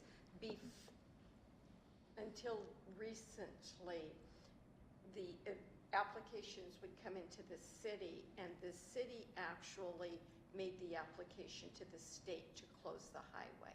And that process is changing, in that the event organizer now will make that application to the state.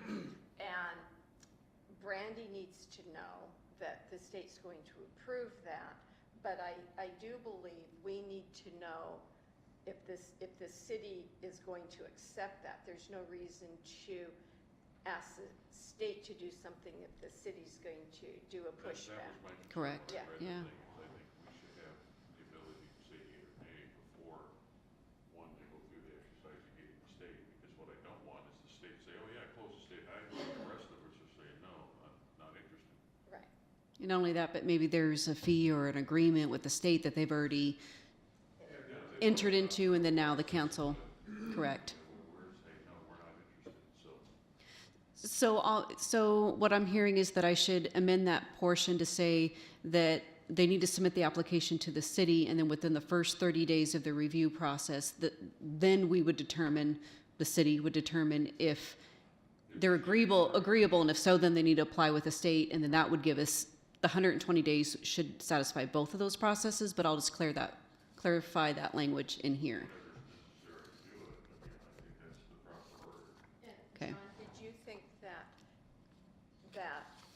yay or nay of closing, and at this point, we're talking a state highway and not our individual streets, but the state highway, does that just need to go through the department heads, or does that need council action to say yay or I nay? think something as significant as closing our And that pretty major change to our normal. So, and the reason I brought that up is, does that 120 days still work for you, Brandy? If you I have to have believe, council on. I'm going to double check, but we did the math prior to here, and we believe so. So it takes the clerk's office 45 days to process a standard one. And so with us adding that additional time, it includes, if they brought it in at the last minute, there's still that 60 days that the state requires. But I'll double check that number. And then on page 215, subsection 10, we just added, so when you submit an application, you need to provide, if you're using public and private property, you need to provide proof that the private property is going to allow you to use that. So we already identified it later in the approval process, but we failed to say, hey, you need to have it at the time of the application, because what we're finding out is we're processing the application and then say, oh, by the way, you need to seek permission from the property owner. So I think it's going to be easier if they have it up front. And all of the changes in here, once the council approves it, we will update the special event toolkit, the application, to make sure it's all known upfront when they apply. And then still on page 215, number 12, if the event requires a state highway closure, the application must be accompanied with, and again, I'm going to modify that so that way we receive the application, the council will have the opportunities to weigh in, and then they seek state approval.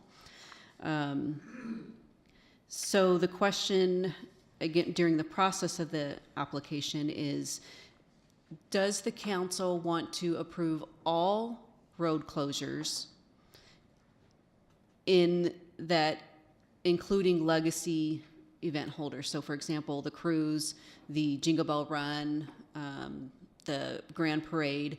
Is there going to be some sort of language that identifies legacy or prior approvals, or do you want every single application that has a street closure come before the council for approval? My personal opinion is, only the state highway is something that the council should be involved in, and the rest of it could be staff or mayor or whomever. If somebody wants to hold a block party that needs to come to the council to close off their neighborhood street, but I appreciate what you're suggesting about whether or not they need to come back for approval after year to blanket it. I think if we're not modifying, their ask is indifferent. Where we've got one, I think that needs to come to the council is the Mustang. So we've done it for the Saints, now the Mustang Club wants to expand their event and close Bay Street. Okay, I think that needs to come to the council.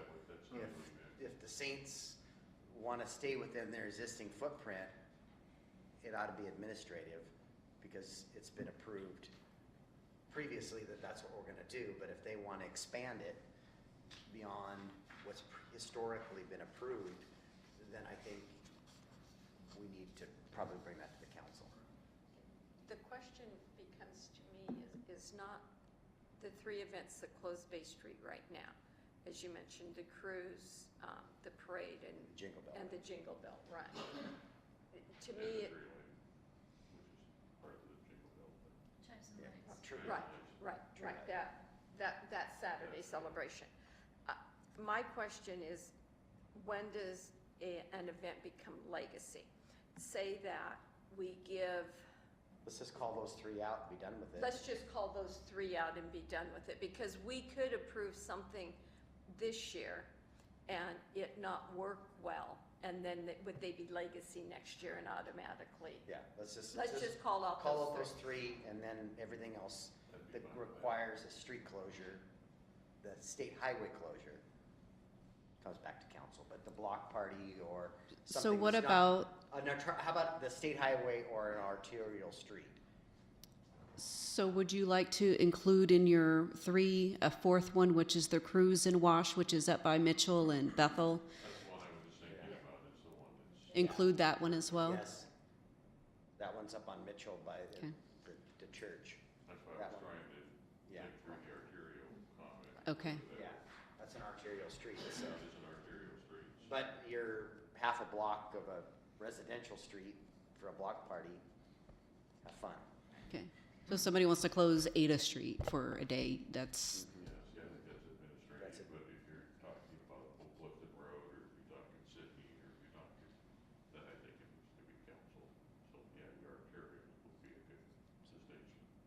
state highway or an arterial street. Okay. And I will add a definition of arterial street in our definitions to clarify that as well, so it's all Okay, looped. now I'm gonna get picky. Because I'm agreeing with everything you're saying, but the other streets that we're frequently asked to close are Frederick and Harrison. And if someone wants to close those on a Friday or a Saturday, is that administrative or does that need to come to us? Because now we've got transit involved, we've got commerce involved, retail businesses involved.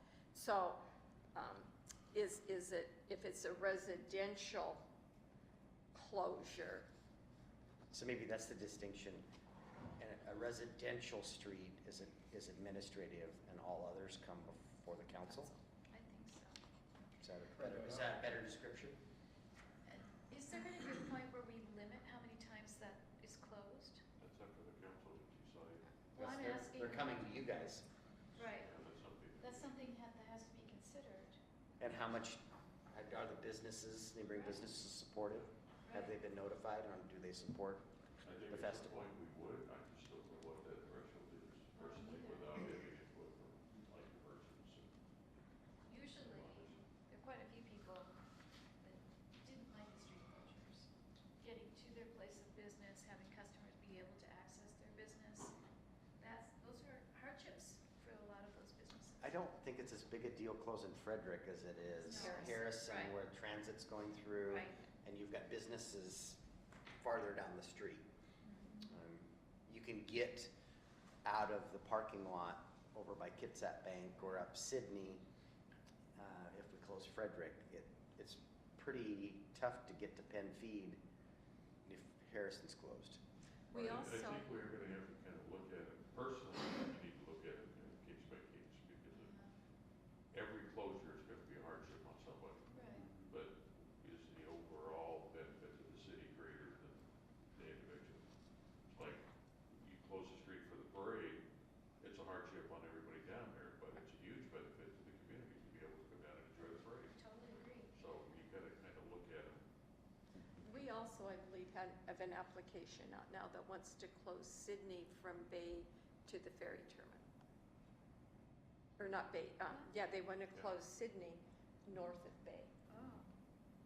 So that the library would have no access. On a Saturday On a too, I believe. Oh, The well, the transit transit would have comes some through there. They're That's also a one tough for one. a Saturday in October. Fortunately, it's coming to you guys to make a decision. Or August, or Well, and July. again, I think, just identifying the impact transit library, what's the benefit to the community by having it closed? And does that outweigh the impact of the library and the transit? I don't know. Why can't they do it on a Sunday? Whoever they are. Do it in parking lots. Whoever they are, yeah, whoever they are. Okay, so I think I have Got enough the comments direction? down, yeah, for that one, and let me just take a quick peek, make sure. Everything else is just referencing the state application process.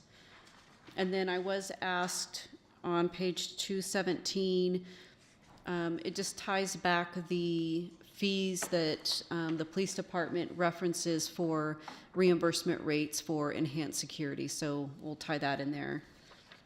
And then, other than that, that's all I have. Randy, were we gonna think about if, Public Work was involved, if we were gonna calculate their involvement? Was that for this, or was that for something else? Pardon? They're heavily involved for, Like putting up signs or something? Yeah. they Or are we still covering that cost? I think the conversation started in the Economic Development Tourism Committee when we worked through this process, and I think the compromise was to charge the $50 application fee. We know it's not gonna, make a big dent, but it didn't move forward, so that's why it's not in here. One, that's part of your guys' discussion, it's gonna be the public benefit, whether you're gonna close that. There's costs associated with doing this, and that needs to be part of the discussion.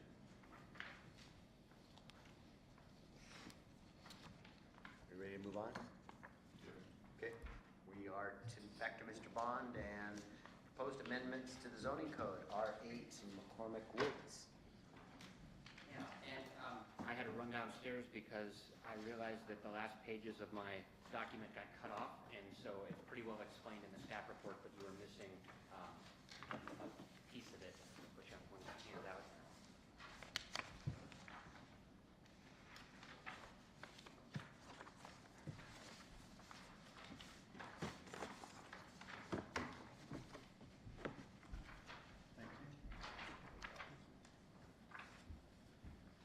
So the item before you came as a request from McCormick Communities, and under our new Unified Development Code, we'll have a process for people to apply for legislative changes to our code, and currently we don't really have a formal process. It's just they came to me with a problem, and we talked about ways to approach it, and this is the solution that we've come up with.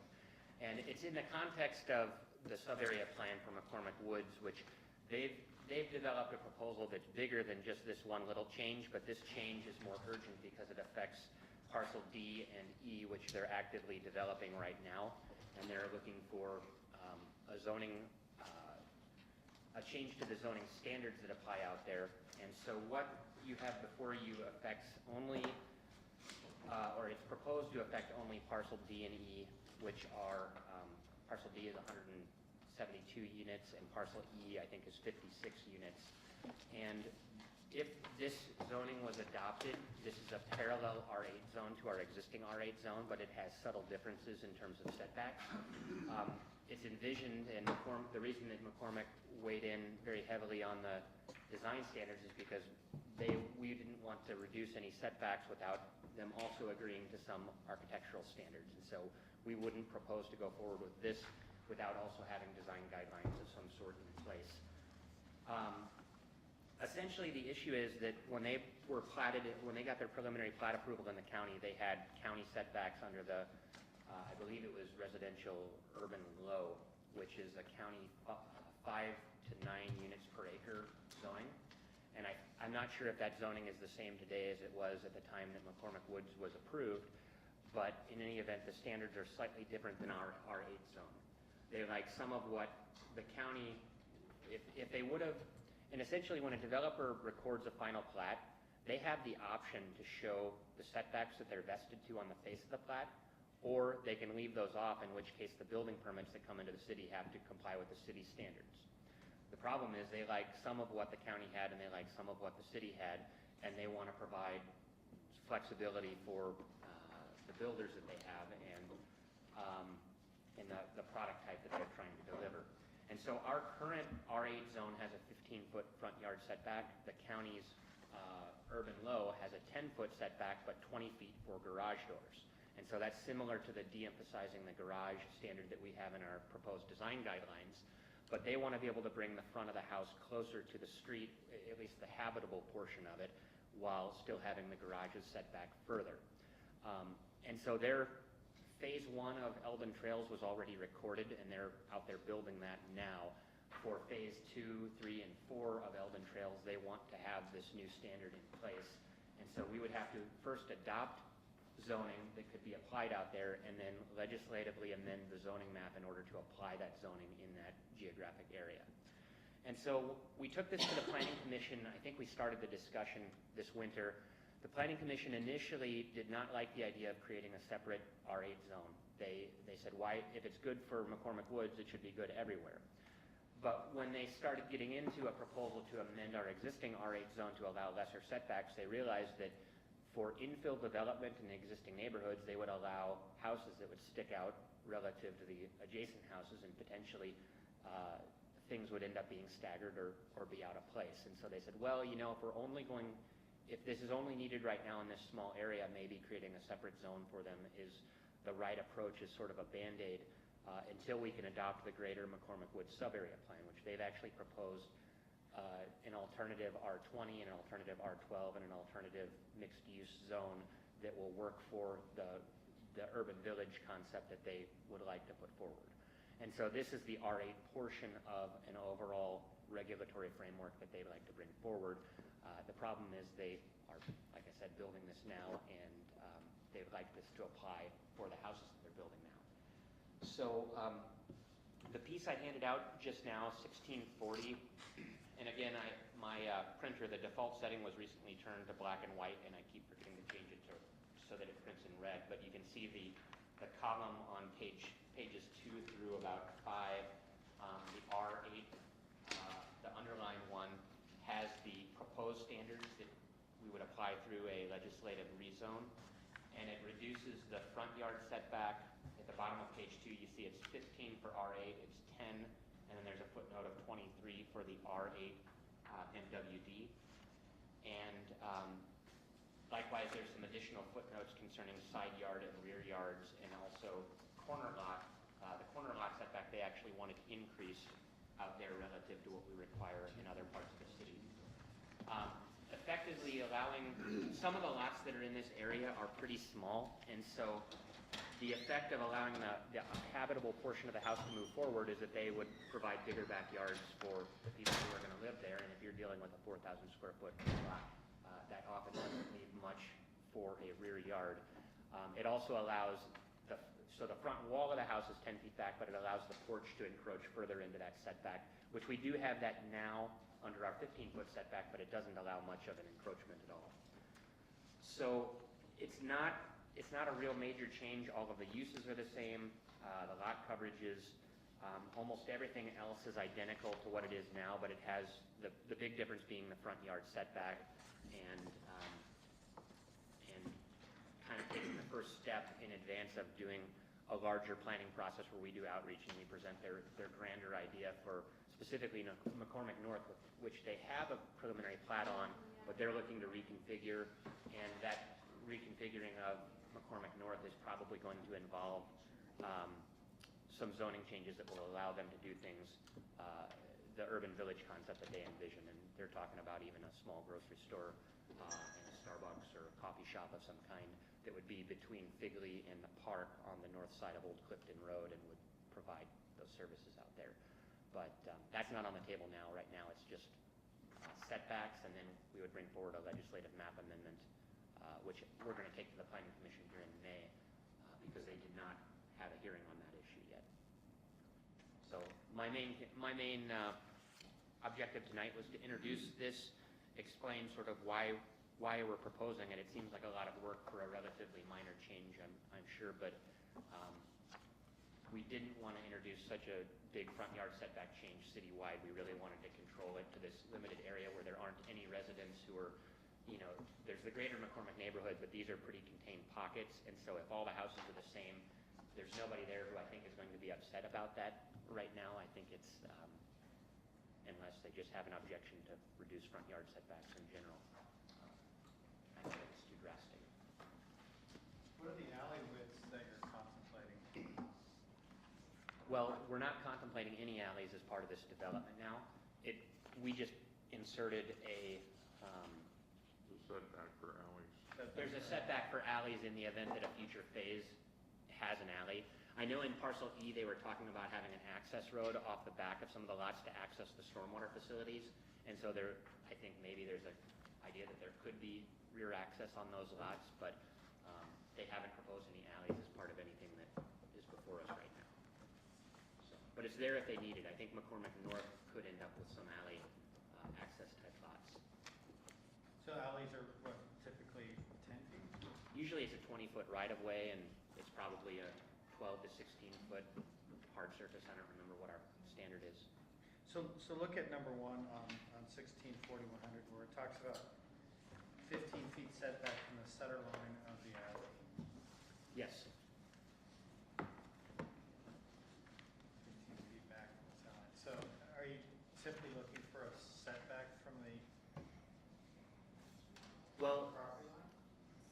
yeah, I don't think we want to use the setback from the center line of the alley anymore.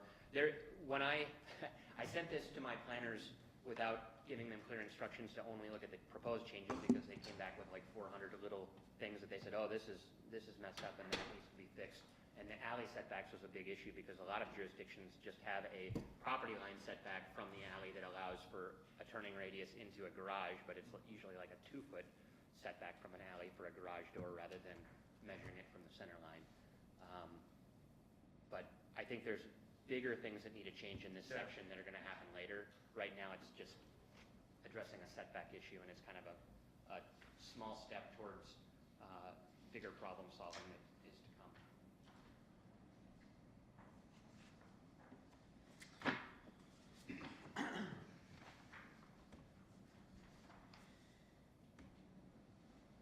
So any concerns or? I would just hope that if we move forward with this, that it should be considered in any new subdivision. I agree that it doesn't belong in infill development because you'll end up with houses that don't fit neighborhoods, but I think this is some good stuff. Isn't that what we have now? On some of the infills, is houses that don't fit the neighborhoods. Well, then that's what we're trying to fix that too, but these, as far as these all of a sudden now you have a house set back less than its neighbors. Kind of like up on Sydney. No, there's. Yeah, and So, long-term, Street or. yeah, long-term, I envision structuring our residential zoning code. I would like to adopt the county zoning so that when we annex areas, they don't see a zoning change at all. We'll just adopt their standards as long as all of the standards make sense to us. McCormick Woods is proposing its own standards, which may or may not match what we ultimately want to do in other areas of the city. But the R8 McCormick Woods zone could be used anywhere in the city because it's consistent with the comp plan for medium-density residential. And so anywhere that's in the comp plan medium-density residential could have a variety of medium-density residential zones. And council ultimately has full legislative authority on making those decisions. You're not, nobody has a right to a rezone the way that they have a right to a development permit, like a building permit or conditional use permit if they apply for one. I'm in favor of moving forward with Yeah. what we need to do out there. And for me, as long as the zoning map amendment at the planning commission goes well, this may move forward in advance of the unified code, and then we'll just incorporate these changes into the move in June. I know McCormick is eager to have this in place so that they can continue their development. our last item is, I hope everybody's aware, it isn't official yet, but we have $2 million in the House budget, transportation budget, $2 million in the Senate transportation budget. Hopefully it gets to the governor's desk in the next week or so. I think we've had some tremendous success down in Olympia this year, and I think we need to do a better job of showing appreciation. So with that, Randy has an opportunity for you to provide appreciation. And if you bring those, if you find needs or opportunities to show appreciation, fill those out. And if you want us to put postage on them, we'll be more than happy to do that. Another way to show appreciation is, would you be supportive of having a letter go to Michelle and to Jesse and to Jan, showing our appreciation? I thought it was a wonderful idea too, so here's the letter. You just happen to have one. I happen to have a letter. I won't mail it until. Do we have to personalize it and say hi or something? No, this letter's formal, and those are personal, and I've sent a couple of them out Friday. Anyway, I'll chase down Sean, but that's all really that was. One of our representatives was not happy with us because this person he or she was not feeling appreciated. So we are going to do a better job of appreciating people because these are significant amounts of money that we're getting in our community. Should Right, we and send I him or would- her flowers? No, I would just like to add to that in that our lobbyist does an exceptional job for us. And each one of our delegation, our three-member delegation in Olympia, each has different communication styles and different ways they want to be interacted with. And we found that one of our legislators prefers a little more personal contact from individual council members as well as our lobbyist. So I think we as a group need to be aware of that and perhaps have our lobbyists schedule more meetings with them. Because one of them decidedly needed to have conversation with us. And so, however that, you know, there was suggestions that it could be over the phone. It didn't necessarily have to be face-to-face, but there was more need for personal interaction with individual council members. So I don't think we want to start calling our legislators independently. I think we want to bundle it all through our It's a coordinated lobbyists. effort, but Yeah. there's nothing wrong with it. In particular, once this funding is approved, to send a personal note. And we had a box of stationery around that I've been utilizing, and I thought, you guys should have access to that. Yeah. So that's just show appreciation, because we're another $2 million towards Tremont is huge, once the governor signs it. The remaining balance will be to acquire. We'll be bonding 6.3 if the bids go out, or come back the way we want. And update there, if everything, my goal is still to be out to bid by the first of the month. Mark's optimistic that maybe we'll be out to bid by the end of the week. So, I think this goes a long, long ways, because our previous administration did not do that, and I heard about it in some of the grants that one of our folks worked really hard to get us funding in a couple different projects and never heard squat, so this is huge. it's good to show appreciation. Yeah, it is. I mean, they work pretty hard for us. They do, Well, absolutely. we all like it. I mean, when we do something for somebody, you'd like to get a little appreciation, if it's just, hey, thanks. But, Yeah, just acknowledgement, Yeah. like nothing else. yeah, it's the least we can do. Yeah. That's all I have tonight. Anything else for the good of the order? Good job. It's a little late, I know, but we're working towards getting an August with no work study again. So to do that, we kind of have to get everything done in, April, May, June, July. So the agenda packet got pretty big.